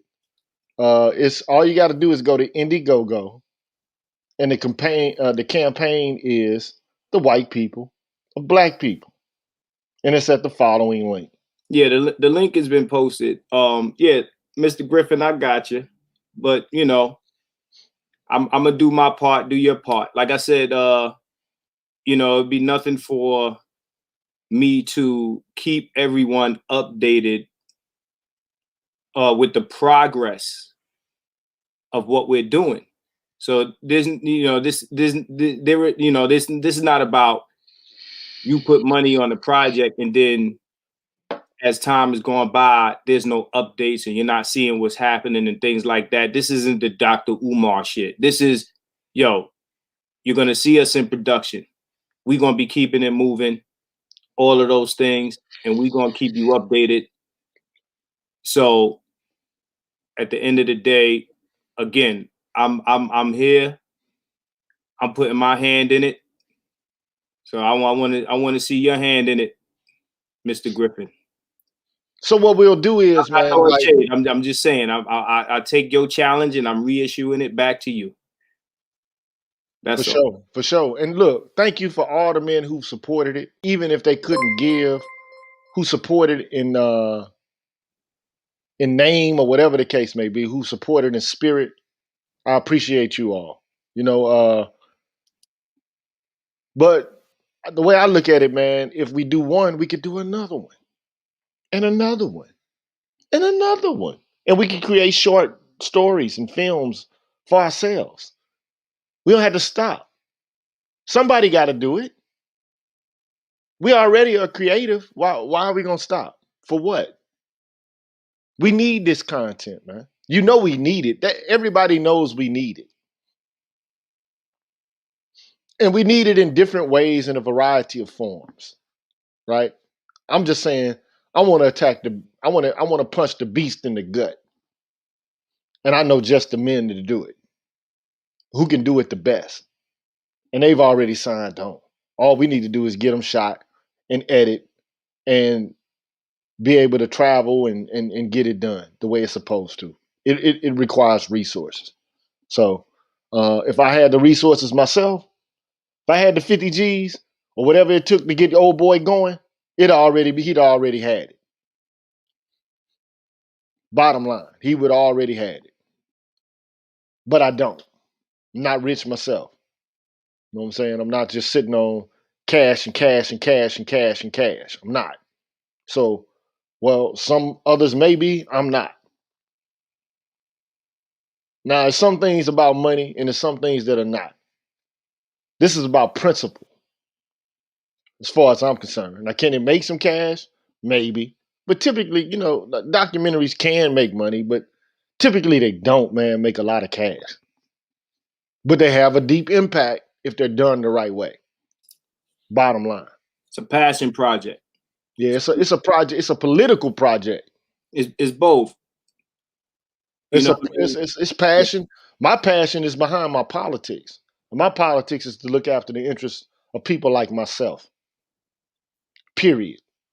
Not to just talk and bitch with other men about it and complain and put these women in check or whatever the case may be. It's larger than that. It's bigger than that to me. But that's just me. I can't make somebody have the same vision that I have. Can't. But those who do have the vision, who understand it, who get it, I'm asking you, promote it, share it on your social media, and put some dust behind it. That's it. That's all I'm asking. So we're gonna get this shit done, hook or crook. It's gonna get done. So just give us some time, but we still need your support. So when that campaign ends, you get your dust back. We'll have to start another one, but we'll scale it down so we can put this into pieces and then let you know what the progress is along the way. But I'm still dedicated to getting it done. I don't believe in taking an L. And if I do take an L, I don't believe the season is lost. That's just one game. It's time to it's a whole bunch of games. And if I lose the Super Bowl, guess what? I'm gonna get a shot at the motherfucker next year.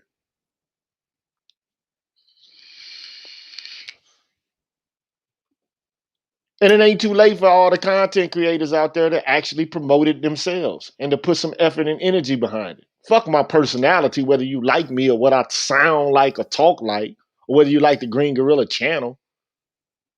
I'm trying to galvanize and organize the black men in this space to do something great beyond the space. Because we all have similar talking points. Period. We do. But that's cool. We already know what we think. Yeah, So we either we're gonna keep getting shots of dopamine from listening to each other talk have. that talk, or we're gonna get something out there and affect and change the world. Yeah, he's spitting, son. He's spitting. Yeah, he's spitting. And then tomorrow you go right back to work and you look online and you see some other disrespectful shit that puts you out there. We have to start ignoring the little petty disagreements or differences that we have, or our, dislike for elements of people's personalities or characters or anything like that.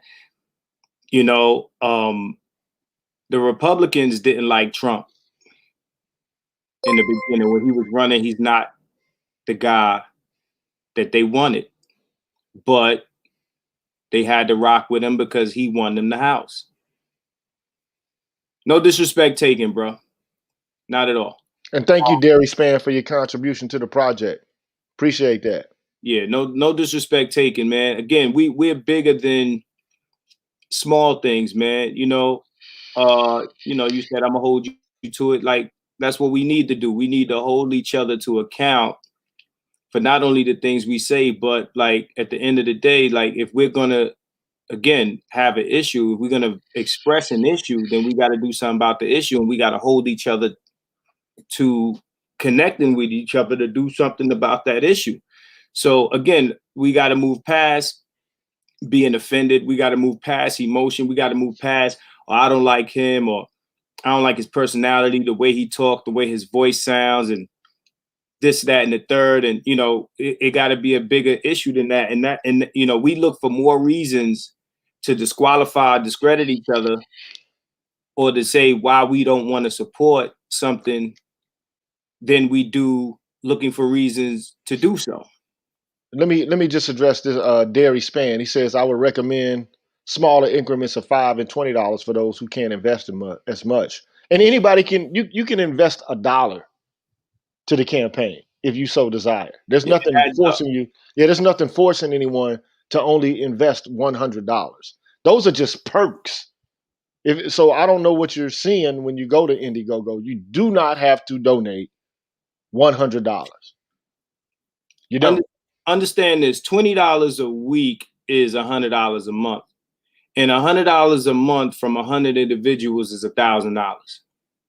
It adds up. So even your small, it's like the collection plate at the church, but this is for a real cause, right? This is and it's your cause. This is like them $5, $10, $2, $3 situations that add up over time. When you got numbers of gentlemen over a period of weeks or months putting in money, it turns into thousands of dollars.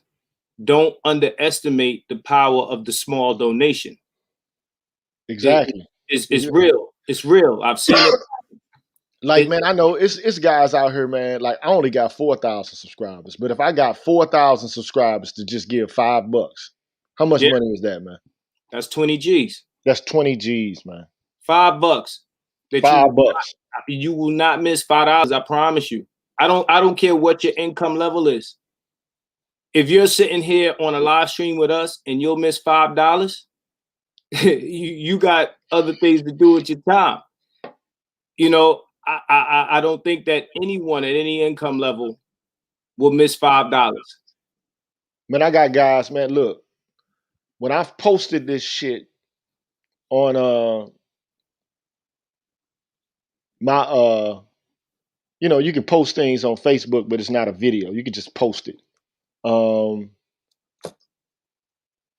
when I posted it, it was like 250 people, man, liked it. But I only got like 997, 96 participants in the campaign on Indiegogo. I don't understand that. If Like that just but then I do understand it. But in this space, I don't understand it. this, I can this, understand it elsewhere. I can understand it elsewhere. But in this space, I can't really comprehend it because you got a group of men who consistently talk about being rational, non-emotional, who are talking about saving themselves, who are talking about being intellectual black men.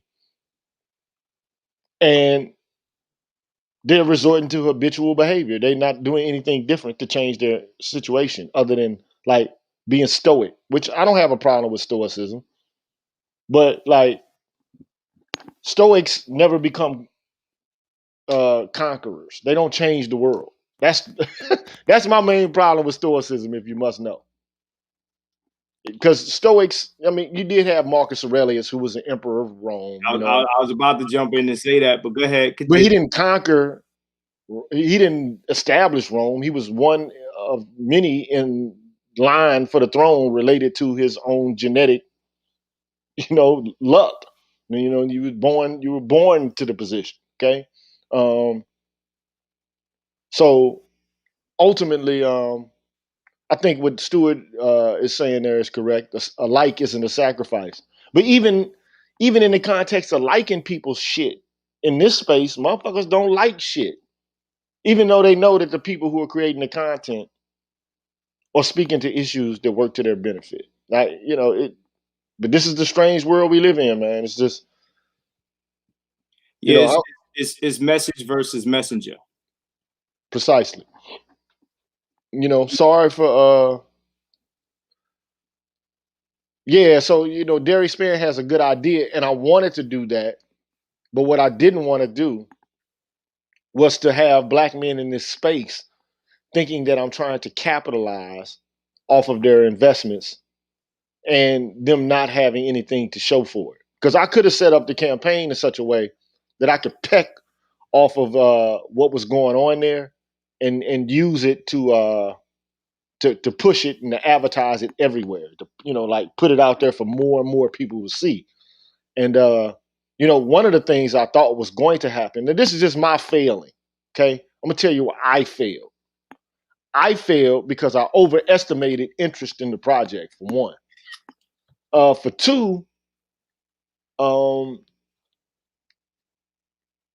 I just maybe perhaps I don't have marketing skills or something like that. I thought that the clip would speak for itself, but maybe I needed to have more of a orchestrated promotional campaign. So maybe that's something I lacked in. I should have probably set that up first and then created the campaign. So you know, he says Cam Bass says they don't want a hero, they just want a martyr, a statue to raise.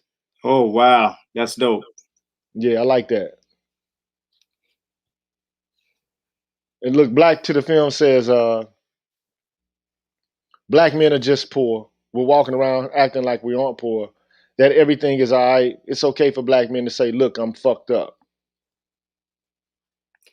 And I, Marcus spoke to this a little bit earlier. And I'm not look, believing that. Black to the Film he came back and said elsewhere though. He says, "Look, you can't tell me we don't have 5K black men with $100. Not as much as everyone claims they dressing and living nice." Thank you. And look, it would only take 500 men to give $100. It wouldn't even take if 5,000 men gave $10. This should be done. Done.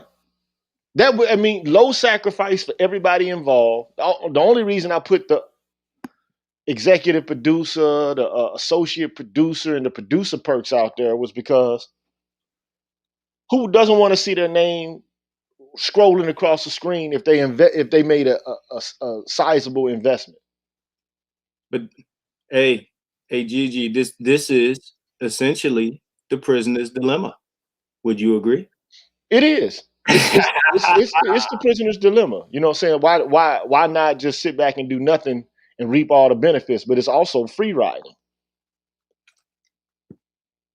Yeah. It's free riding. You know what I'm saying? Like, but again, some people, for one, some people don't see the importance in it. But I've always seen the importance of black men getting together and doing shit. Some people don't think it can be done. I say it can be done. I've already seen it be done. I guarantee you, man, name for me one man in the black manosphere who started an Indiegogo campaign and got anything near close to $10,000.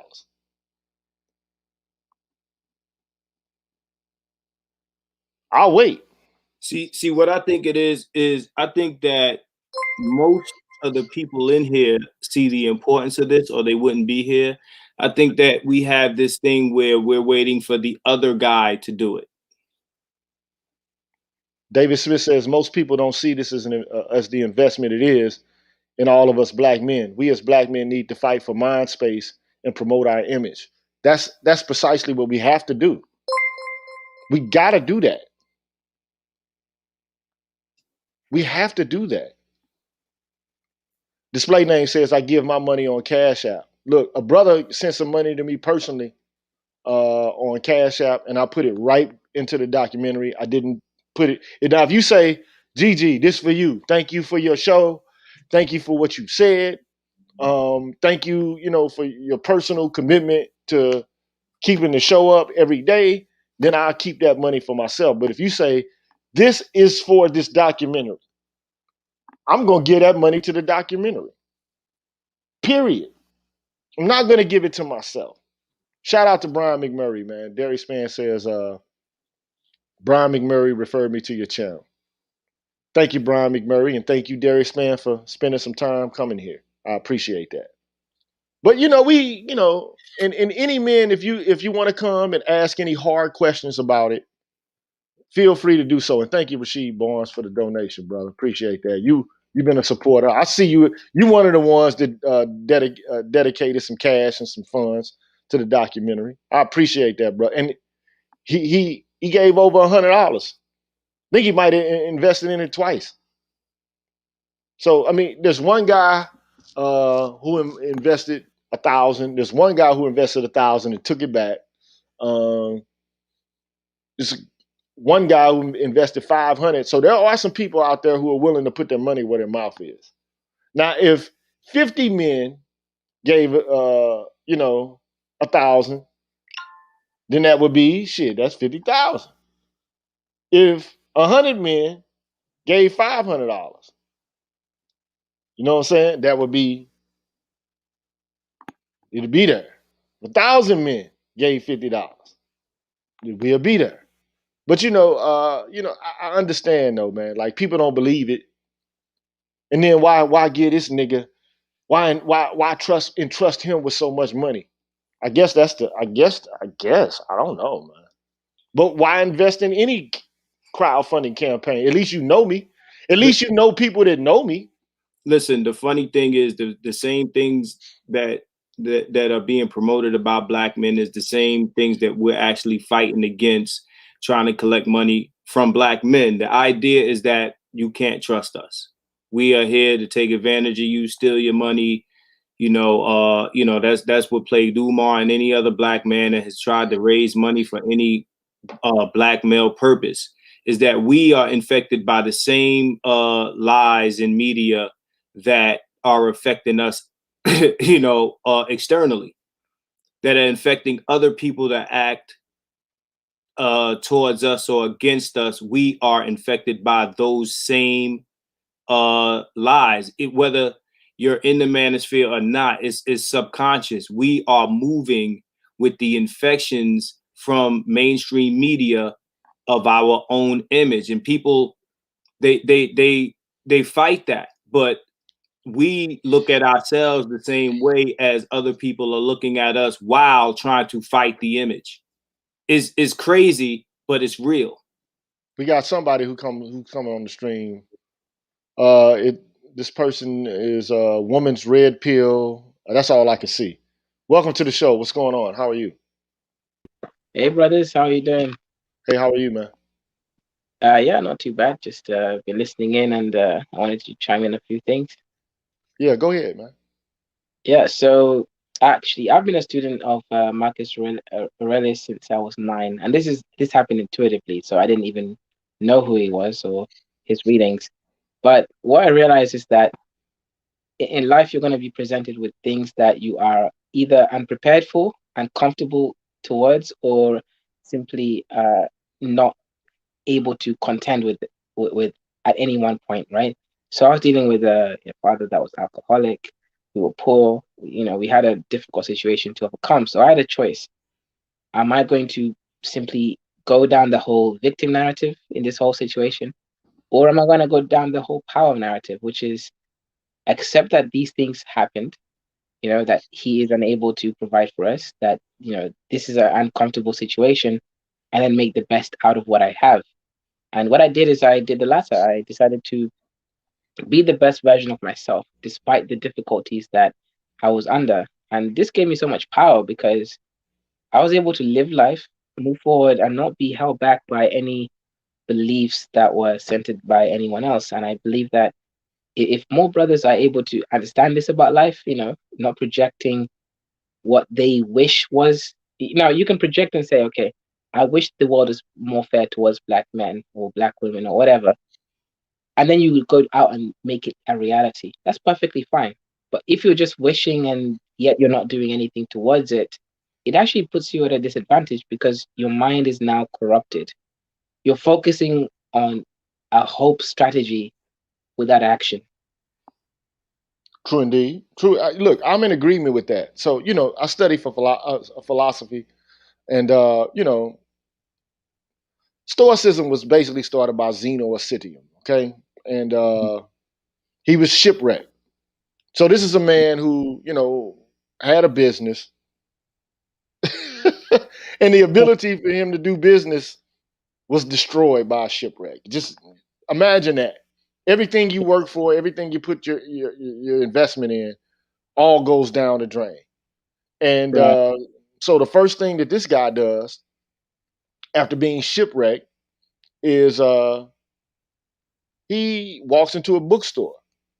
Okay, Hmm. and he was attracted to the works of Socrates. So I mean, Stoicism has its roots in Platonic philosophy. Okay, Right. um, and one of Plato's main viewpoints is that an individual soul should be ordered well. Your soul should be in balance. And this, I've heard this echoed in many different ways on in this space or any other space for that matter. But the idea is your emotions, if they take charge and control you, you're out of balance. And if your appetites take control and they guide you, you're out of balance. Okay. Um, but you need to be rational. You need to be dispassionate. You need to, be focused. And if the appetites or the emotions take charge, then your life is going to be a wreck. Now, we all understand that there are going to be moments when tragic things happen to us, right? And I'm reminded here of the Serenity Prayer. If you don't know about Stoicism, everybody knows about uh, the Serenity Prayer. God, give me the wisdom to change the things that I can, and to accept the things that I can't change, and to know the difference between the two. So that Right. kind of, to me, that encapsulates or encompasses Stoicism to some degree. Okay, Yeah. and a lot of early Christians were Stoics. All right, but a lot of people, when they study Stoicism, they don't understand the metaphysics of Stoicism because there's an entire ontology that undergirds Stoicism, and there's a logic and a kind of order to it that a lot of people have no knowledge of. And I'm not here to right now. I'm going to do a show at some point on Stoicism so that people can have a more deep-seated understanding of it. But one of the things the Stoics believe is that the universe is rational. It's ordered in a way that it's almost like predestination. Things unfold in the world the way that they have to. Okay, because of the logos or the overarching reason that lies behind it all. Now, I'm not much of a metaphysician. I'm just, I think this is just extraordinary. And we live in a contemporary world. It's like what, the 21st century. I don't believe in the logos, bro. I just I just don't. I don't accept that metaphysical baggage. I'm a Right. naturalist. I don't know if there's any inherent order in the universe, the way that we like to say that there is. I mean, there are laws, but if you knew my viewpoint on science and the philosophy of science, you would know I'm a anti-realist constructionist. That's what I am. So, uh, Interesting. yeah. So, I don't believe the human beings are in an epistemic position to know what the truth that lies behind everything is. I think that that's an impossible project. But I do know this, Mm. that we have agency as human beings, and we Okay. have the ability to imprint our environment the way animals don't. Like human beings, like beavers can build dams. Beavers can do it just like we can. They can build a dam. But what beavers can't do is build better dams. They can't build hydraulic dams. Right. They don't have the capacity for the specialization of language that we do. They're not collective learners like we are. They're instinctual. Okay, uh, so as it pertains to stoicism, I'm good with it. And everybody at some point in their lives needs to know that you can't just let your emotions run them up. You can't just move off of emotion or what you feel, because your feelings can mislead you. Hmm. Okay, just like your senses can mislead you. You can have a gut feeling about something and it be the wrong feeling. Okay, um, but the same, you can err in reason just as you can in emotion, though. So, um, but if you want to get philosophical, we can. But the only drawback to stoicism for me is that I don't want to withdraw from the world to the point where I allow for things to happen to me that I can respond to, that I actually can change. And a lot of people who buy into stoicism, they get to the point where they're willing to accept what they don't have to accept. And I allow room for emotion within the lives of men.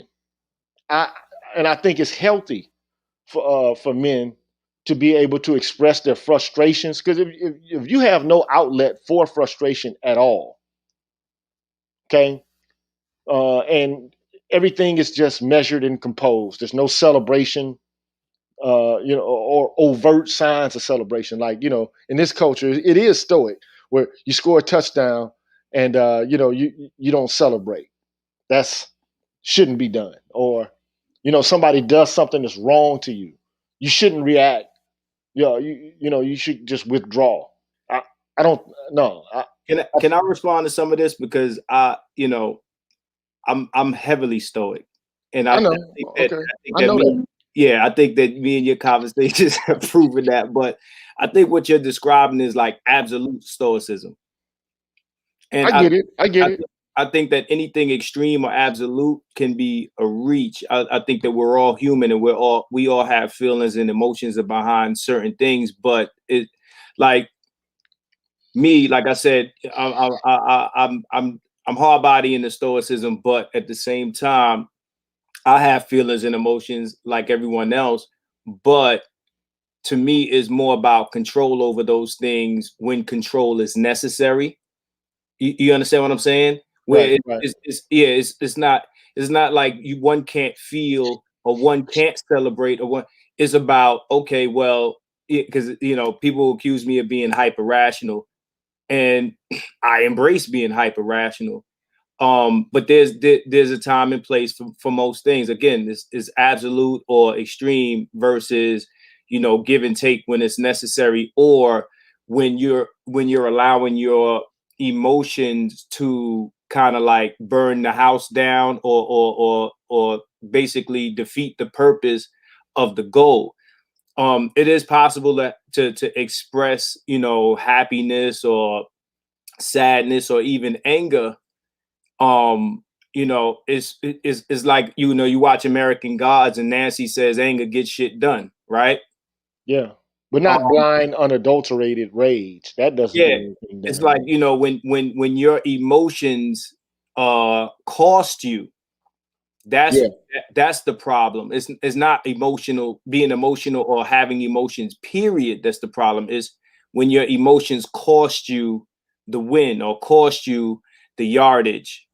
is Oh, I'm in agreement. Look, I like stoicism, but again, I temper stoicism. See, okay, now let me just let the shit out of the bag, okay? Mhm.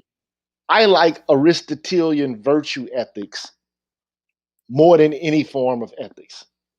That's just me. Okay, now Stoicism is not built into it, but I think the Stoics borrow from it, and also from Plato. But um, so Aristotle would say something like this: you got excesses and deficiencies in any kind of disposition that you have. Okay, like for instance, name for me something that you would think is courageous, Marcus. Just any random motherfucking thing.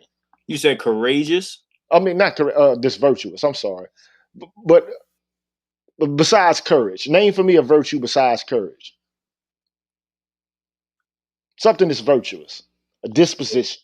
I mean, altruism. Nah, that's okay. Let's name You mean altruism. like Okay, a okay. Let's courageous just an like action? an action, yeah, or yeah, an action, or a general disposition that people have that you would consider to be a person that's that has virtue would have,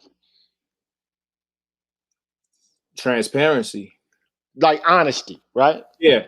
Honesty, transparency. Yeah. Okay, so Aristotle would say some shit like this: in order for you to be a virtuous person that's honest, you have to be able to know when to be honest and when not to be honest. You get what I'm saying? So he would say you can have an excess of honesty. Now, what would you call that? I mean, that would be self-interest because then you're No, wait. If you have an excess of honesty, what? on excess of honesty. Yeah, Okay, what's that? excess of honesty. Excessive honesty, I guess. Um, I get, it's like I said before, anything extreme. It would again. The excess of honesty would be an asshole. Like Oh, okay, I get what you're saying. if you come to me and you say, "Hey, bruh, this is a cool haircut and it's fucked up," you know what I'm saying? Or like say for example, you don't have a wife, but if you had one, your wife came to you and said, "Hey, baby, do I look fat?" And you look at her and you say, "Yeah, boo, you're a burger away. You're a bite away." Well, I suffer from excess of honesty. That's why. Okay, so they would call that somebody who's rude. Okay, you're an asshole. Mm-hmm. Okay, but but not only is there an excess to every virtue, there's a deficiency. So somebody who's is not honest at all is what? A liar. Okay, let me use courage because courage is a virtue. Okay, um, you can have too much courage. Like you ever see the movies where you got the fucking idiot who just runs out in the middle of the fucking battlefield and gets gunned down? Yeah. You ever see that? That individual is not virtuous. That's rashness. You understand what I'm saying? Or somebody who doesn't go to fight at all. They stay stuck in the ditch. They don't want to come out of it and peek their head up to try to shoot at the enemy. That's a coward. That's pusillanimous individual. Yeah. Okay. Or like another virtue. So there's excesses and deficiency to every kind of virtue. Yeah, it's extremes. Right. So this is why I like Aristotle. Because he says, look, every individual has the capacity if they're raised right. This is another thing that Aristotle throws into the mix. He says, look, if you're raised in the appropriate way, and you have to be, because otherwise you won't know what's right or what's wrong, what the excess or the deficiency is. Okay, because if you don't have proper upbringing or home training, you're not going to feel pain with being rebuked for having done something that's vicious. Okay, so understanding that you've done something wrong and being ashamed of it is the start for you to be able to understand how to become virtuous. And it's not something that you make a choice to do and that you can actually do. It's something that you have to train to do.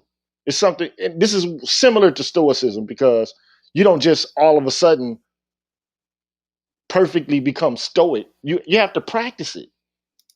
You have to live it.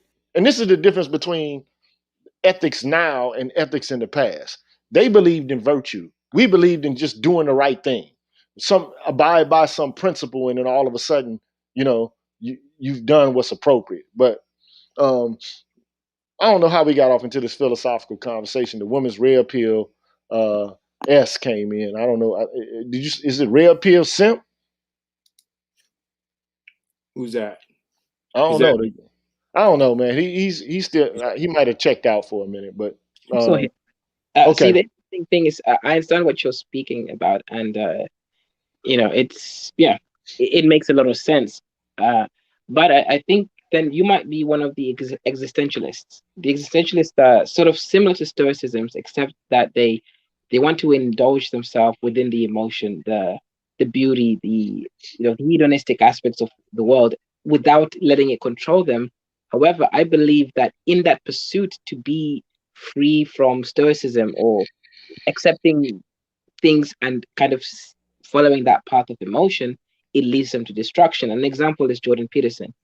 Jordan Peterson came out. The average person might think he's a stoic, but he's not. He's an no? existentialist. He really does believe and try to help people. He really did believe that if he could just explain things the right way, somehow majority of people would get behind him. And that actually led to his own emotional destruction, because then he was taken when he couldn't accept the reality that the majority of no, that's not true. A minority of people didn't accept him and actually vilified his name. That hurt him. But with a stoic approach, is you accept that actually it doesn't matter if anyone likes me. I mean, it's nice, but he would never have been emotionally distraught to the point whereby he would have suffered that psychological problem he did, because he'd just be like, yeah, I'm not going to derive any happiness or meaning from whether other people accept me. So in a way, I would say that both partitions, stoicism or existentialism, they both have issues whereby if you're not truly reflecting from the possible problems, you will lead yourself towards a wrong path. For me, I believe stoicism has helped me because I am able to see the world for what it is. This includes women, for example. When I was being told, well, they want you to be nice, to be good at, to get good grades, and when I realized clearly, I could see that my friend who was getting bad grades and it was bad, and I thought maybe it's because he's better looking. Of course, that's possible. But I thought about it. No, that wasn't it. So I realized it's because he clearly just doesn't care.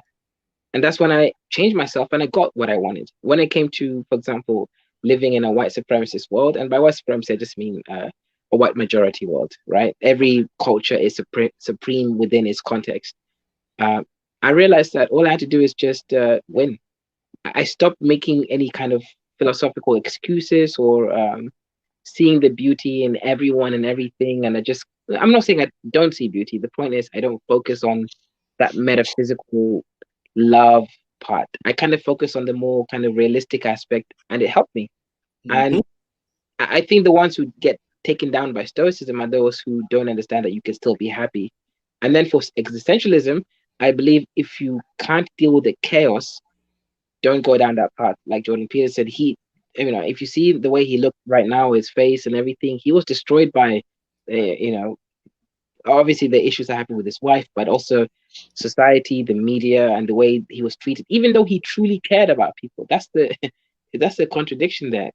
This nigga cares about people, but the fact that Yeah, he yeah. I did, don't. I used to follow Jordan Peterson. From what I understood, he got hooked on drugs because he was taking something for some yep, ailment he had with his health, related to his diet, and some rare disease he had, yep, and he got hooked on them, and so that's kind of like the thing that expedited his demise. But um, look, there's many different ways of orientating yourself towards life. Um, you know, put it this way. Look, I'm not going to look. Life is painful, man. Regardless, if you're a stoic or not. If I mean, you can walk around with rose-colored glasses on and see everything is rosy. I'm not advocating that, but at the same time, um, you know, if I'm pissed off, motherfucker, I'm pissed off. If I'm mad about some shit, I'm mad. And sometimes that anger can drive me to do what's necessary in order to, you know, Yeah, anger gets bring shit up, bring done. about, bring about justice for what I'm angry about. And I'm, I'm not a hedonist, and so existentialism comes along a lot later uh, than Stoicism. I mean, and then I think there's a brother in the chat, Stuart D. Knight, author. Epicureanism is, that counterbalance to Stoicism. I'm not an Epicurean either. There are dangers and pitfalls with just chasing pleasure, especially if the pleasure is not of a high quality. Like just going and getting drunk. It has its place and its purpose, but you know, just pleasure for the sake of pleasure could get you all fucked up. But thank you, man, for coming in. Appreciate your presence, man. Yeah, no problem, man. Yeah, thanks for having me. You know Uh, it. But yeah, this is we gotta get back to this topic of what we came here for, man.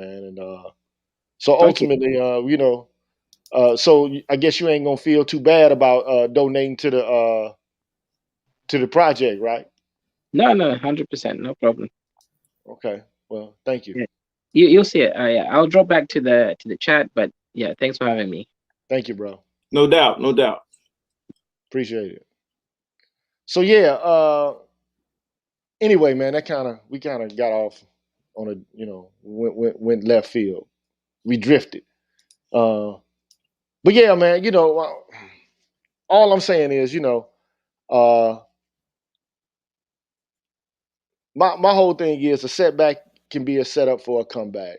I get that. Like, and Zeno, he understood that. Marcus Aurelius understood that. If you want to look at what kind of Stoic works have actually survived the test of time, then you could read Marcus Aurelius. I mean, his writings are still intact. Epictetus, his writings are still intact. Uh, I mean, there's a whole bunch of Stoics writings who survived. But like the Greek Stoics, their writings are only they've only survived through fragments. So you can't really see everything that they thought. But I mean, it's almost as like a monk, a Buddhist monk, or a Catholic priest, who practices self abnegation. Like that's how I perceive Stoicism to some degree. Trying to exercise self mastery and discipline, and there's nothing wrong with that. I think that that's a good thing. I think that it's a very good thing. But at the same time, I feel like to deny yourself, sometimes you got to let go and not be so guarded. And when you're too guarded, the pleasures of life and the beauty of life can elude you. That's what I don't want to fall down into. What's up, brother Dennis Spurling? How you doing, brother? So anybody, I mean, anybody can join us, man. We're having a conversation right now, in part about this trying to raise funds for this documentary, and Dennis Spurling is one of the individuals who's agreed to be in the documentary, and I know we've had conversations behind the scenes about what to do and how to do it, and how to raise funds, how much funds should be raised, and so on and so forth. But ultimately, what I'm calling for Black men to do is to put their money where their mouth is. We can continue to complain and bitch and moan about what we're going through, or we can actually begin to effectively change the media through our own agency. Because nobody's going to come and save us from our condition. We have to be the catalyst for change for our own condition. And to the extent to which we fail to acknowledge that and to act upon it is the extent to which we've capitulated to our plight. So that's my viewpoint, Got anything you want to add, Marcus? Is pretty much what you're saying. We have a media machine that is making us look crazy. We have expressed our dissatisfaction with that media machine. But we're in the age where we can counter it. This wasn't true maybe 10, 15, 20 years ago, but it's true now. The YouTube manosphere is proof of that. You know, before there was YouTube, and I remember the manosphere 1.0. I've been here since the very beginning. And I remember before that, there was all these talk shows, all this media where Black women were given the lane to say this and that about Black men. Shout out to Adam Williams. I see you. But now we're in 2021 and we have the ability to counter this media. Now, whether we decide to do it or not is a whole other thing. It's about a decision, you know, and I always, you know, challenge women about their choices, right? Those who follow me on Facebook know that I always tell women, you know, your issue is your choices. You fought for your ability to choose, and now you're complaining about the results of your choices. Now we're talking to Black men today. What do you want to choose to do? Do you want to choose to complain like those Black women who are complaining about their dissatisfaction with us, but based on their own choices and blaming all of us for their own choices? If you look at them, they're getting nowhere. And that's our fate in this context if we only complain as opposed to putting out counter media. There has to be counter media. If there's no counter media, there's only one story being told about you. And look, yeah, you're right. If you don't counter that, let me just say this real quick. If you don't counter that story, just think about any argument that you've been in where someone makes a point and there's no counter argument. It implies that their argument is correct, that they've won the argument. So if there's only one story being told about you and there's no counter argument, no counter story, it implies that what is being said about you is the truth because you have no rebuttal. You're giving them the last word. Go ahead, G. Yeah, and look, you can act by not acting as well. So, you know, there are acts of omission as well as commission. So your failure to act is an action. And, you know, I'm just asking for brothers to put the money where their mouth is. Come down from complaining for a little while and do some man shit and do something.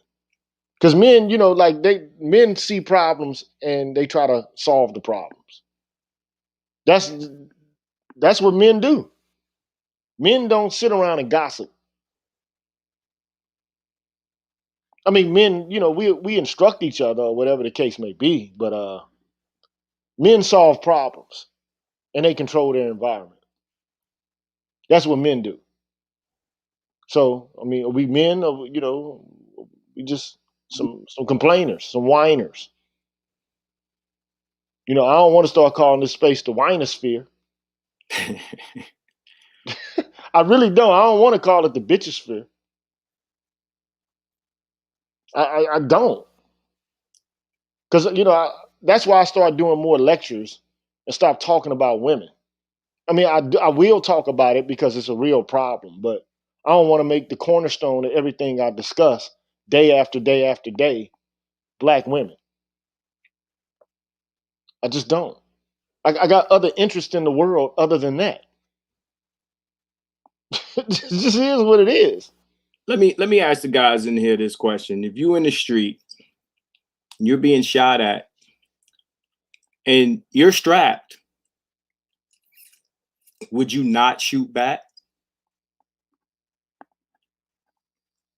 That's the question. Would you not? You have a weapon with ammunition in it. Would you not shoot back? I think everybody's answer to that question would be yes. So apply that same energy. If you're being shot at, you would shoot back, or at least you would say that you would. Man, we gonna get this thing together, man. If we got to do it our goddamn self, we'll do it. And use the men who've already uh, illustrated that they have a desire to help. Let's do it. But you know, I exposed myself to risk by doing it to begin with. I could have just been like, fuck it. All I'm gonna do is become a YouTube star and just talk shit about the same topic that generates interest. I can do that. I know how to do that. I know when I was getting the spike, the bulk of views. I know it. And I know what topics I was discussing. But like I don't want to get stuck into a rut. It's like, look, I'm not trying to give guys shots of dopamine. I'm trying to give guys the medicine that's actually going to, you know, counteract the infection. Because you got masking medicine that masks symptoms, and then you have actual curative medicine, things that actually have an impact on the infection itself. So this is not like trying to mask the symptoms. This is trying to actually provide a context or a means by which to solve the problem, to eradicate the sickness. That's what I'm about. So, you know, that's where it's at. So, you know, we can talk about this shit forever, man. Yeah, I was gonna say, I think we kind of made our point here. Yeah, we can talk about this forever, but we gonna work on it regardless. And we're gonna keep it pushing. And if there's anything else you want to discuss, man, you can.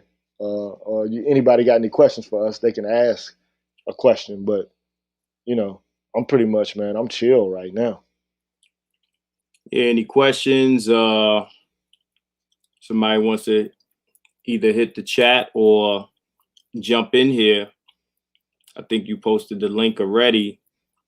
If anybody has any questions about anything regarding any of that stuff, if you don't, even if you don't say it now, man, I mean, you know, my Facebook guys are in here, man. Y'all could DM me or, you know, hit up Gigi, you know, hit up the link. You could send him a message. You could send me a message. Whatever questions you have, I mean, whatever you're curious about, you know, if you're curious about the subject matter, or if you even have subject matter to offer. Adam asks, are you a professor, G? I have been.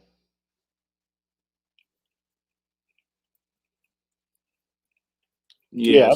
I've taught ethics. I've taught history of philosophy, philosophy of science, a whole host of other subjects. Yeah.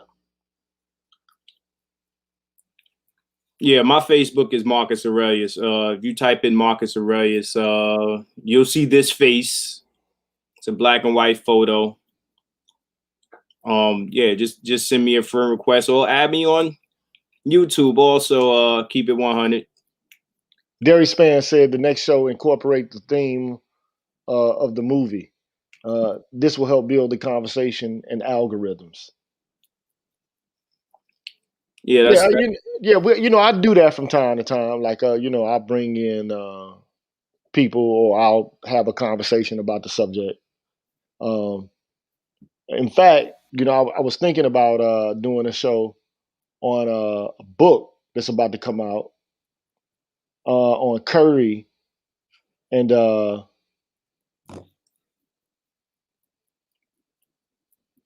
Adam Williams says at the university level in Texas, yes. Yes. Stuart D. Knight, author, made a comment. You want to highlight it. He said the good thing about this documentary would be that when the detractors come, and they will, because see, let me tell you something, man. I'm be honest. It's like Gigi was talking about self-interest. I think it was yesterday, right? He said you can apply any self-interest agenda to just about anything that would appear to be selfless. Well, I'm here for the smoke, right? The good thing about this documentary will be that when the detractors come, there will be intellectuals to defend it. That's the difference. And that's what Stuart D. Knight says in the chat there. Absolutely. You're talking about professionals, and no disrespect to the men in the manosphere, because they can participate as well. But which is what I initially wanted to do. I wanted to put laymen down with these professionals and to talk about how we in common all encounter similar problems related to the culture in which we live. Okay. That was the whole goal. Okay. But come on, man. Like, these people have been avoiding having conversations with us. And essentially, they've been running the table. It's like playing spades. They run the table. And every time they get a hand, because they got the deck stacked, it's like the dealers making sure that they got all the spades. I'm here for the smoke, man. I'm here for the smoke. You know, I'm definitely here for the smoke. I'm here for all the smoke. Listen, I'm already picturing being at a film festival and in the murmurs that take place during and after, you know, and the questions that'll follow. Like, I'm here for the smoke. Black to the Film, I'll drop a link, no problem, in the comments right now. Yeah, I'm here for the smoke, man. You know, yeah, we're all here for that smoke. That's what we signed up for. Nobody will talk to me. Nobody wants to have a conversation with me about these issues, especially black feminists. They really don't want to have a conversation with me, because I'll mop the floor with them, because I've read more of it than many of them have. I have mopped the floor with them, and anybody who follows me on Facebook knows this. For years, I done smacked a bunch of these chicks in the face on my Facebook profile page. I've been throwing out a lot of Facebook groups, so I brought the party to my page, and for the past 6 or 7 years that people have been following me on Facebook, I have a track record of knocking these chicks down and their simp supporters.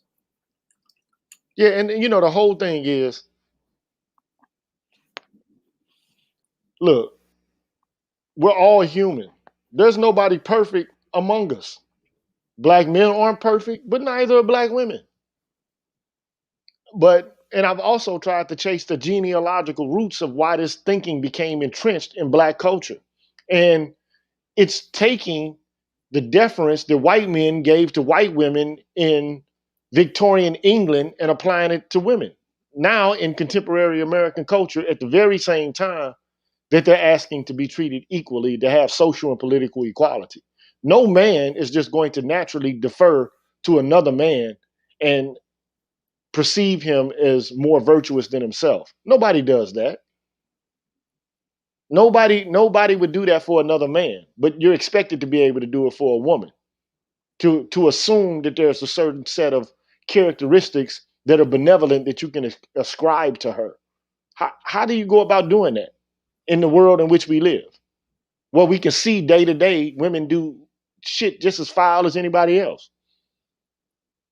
So either we're going to make an excuse for it, either we're going to just accept it blindly and act like it has no impact on our lives, our careers, our families, or we're going to say, hey, look, this is going too far. Bottom line. And I think it's going too far. And it would be different if it was undergirded by something that was substantive. But much of this stuff, that they spew is pure junk. It's ideology. And it has assumptions embedded within it that when you investigate the matter deep down, you'll see that it's lying on a deck of sand is what it is. So we got that. We want the conversation. We want the backlash. That's what we want. We want the conversation to begin. Because right now we've been having a superficial conversation. The conversation is just deferential. And men have been shamed into accepting and adopting specific viewpoints. No, sir. I'm not doing that. No. Especially, These man, look, these people are not ready. They ain't ready. So definitely, definitely ready for the feedback. Definitely ready. So anyway, man, any more questions for us? It's not. We about to bounce up out this joint, man. This is impromptu. Wasn't a lot of thought and effort and energy put into it. Just you know, we wanted to make a public service announcement, man. Say, man, once again, bear with us. We working on it. We need your support. That's it. So we gonna get this thing done. I don't accept defeat. I don't. So we gonna get it done. So shout out to Alonzo, shout out to Adam. They both posted my Facebook link. I posted my Facebook and my YouTube link. YouTube is Keep It 100. It's spelled exactly like you see it in the chat. And it's facebook.com, the King of Sexy. Yeah, it's the King of Sexy because I've done magazines with sexy women in it. That's where I come from. But yeah, that's the Facebook link. You can hit that. That's me on Facebook. They referenced the Tanya TKO argument. But yeah, so yeah, man. Click like on this video. And ask us any questions, man, whether it be in the comment section under this video, or you could DM GG, or you could DM me, or however you guys need to reach out. Like I said, whether it be questions or suggestions for what you want to see in this production. Show you right. So I'm about to just, get into chill mode, man. It's what, 7 o'clock here. I guess it's 5 o'clock where you at, huh? Yeah, 5 p.m. Well, gentlemen, man, we've been on here for 2 hours and 31 minutes, man. It's time for us to sign off, man. I hope y'all have a pleasant evening. God bless you. Good night. Peace. God bless. Thanks for coming out. Good night. All right.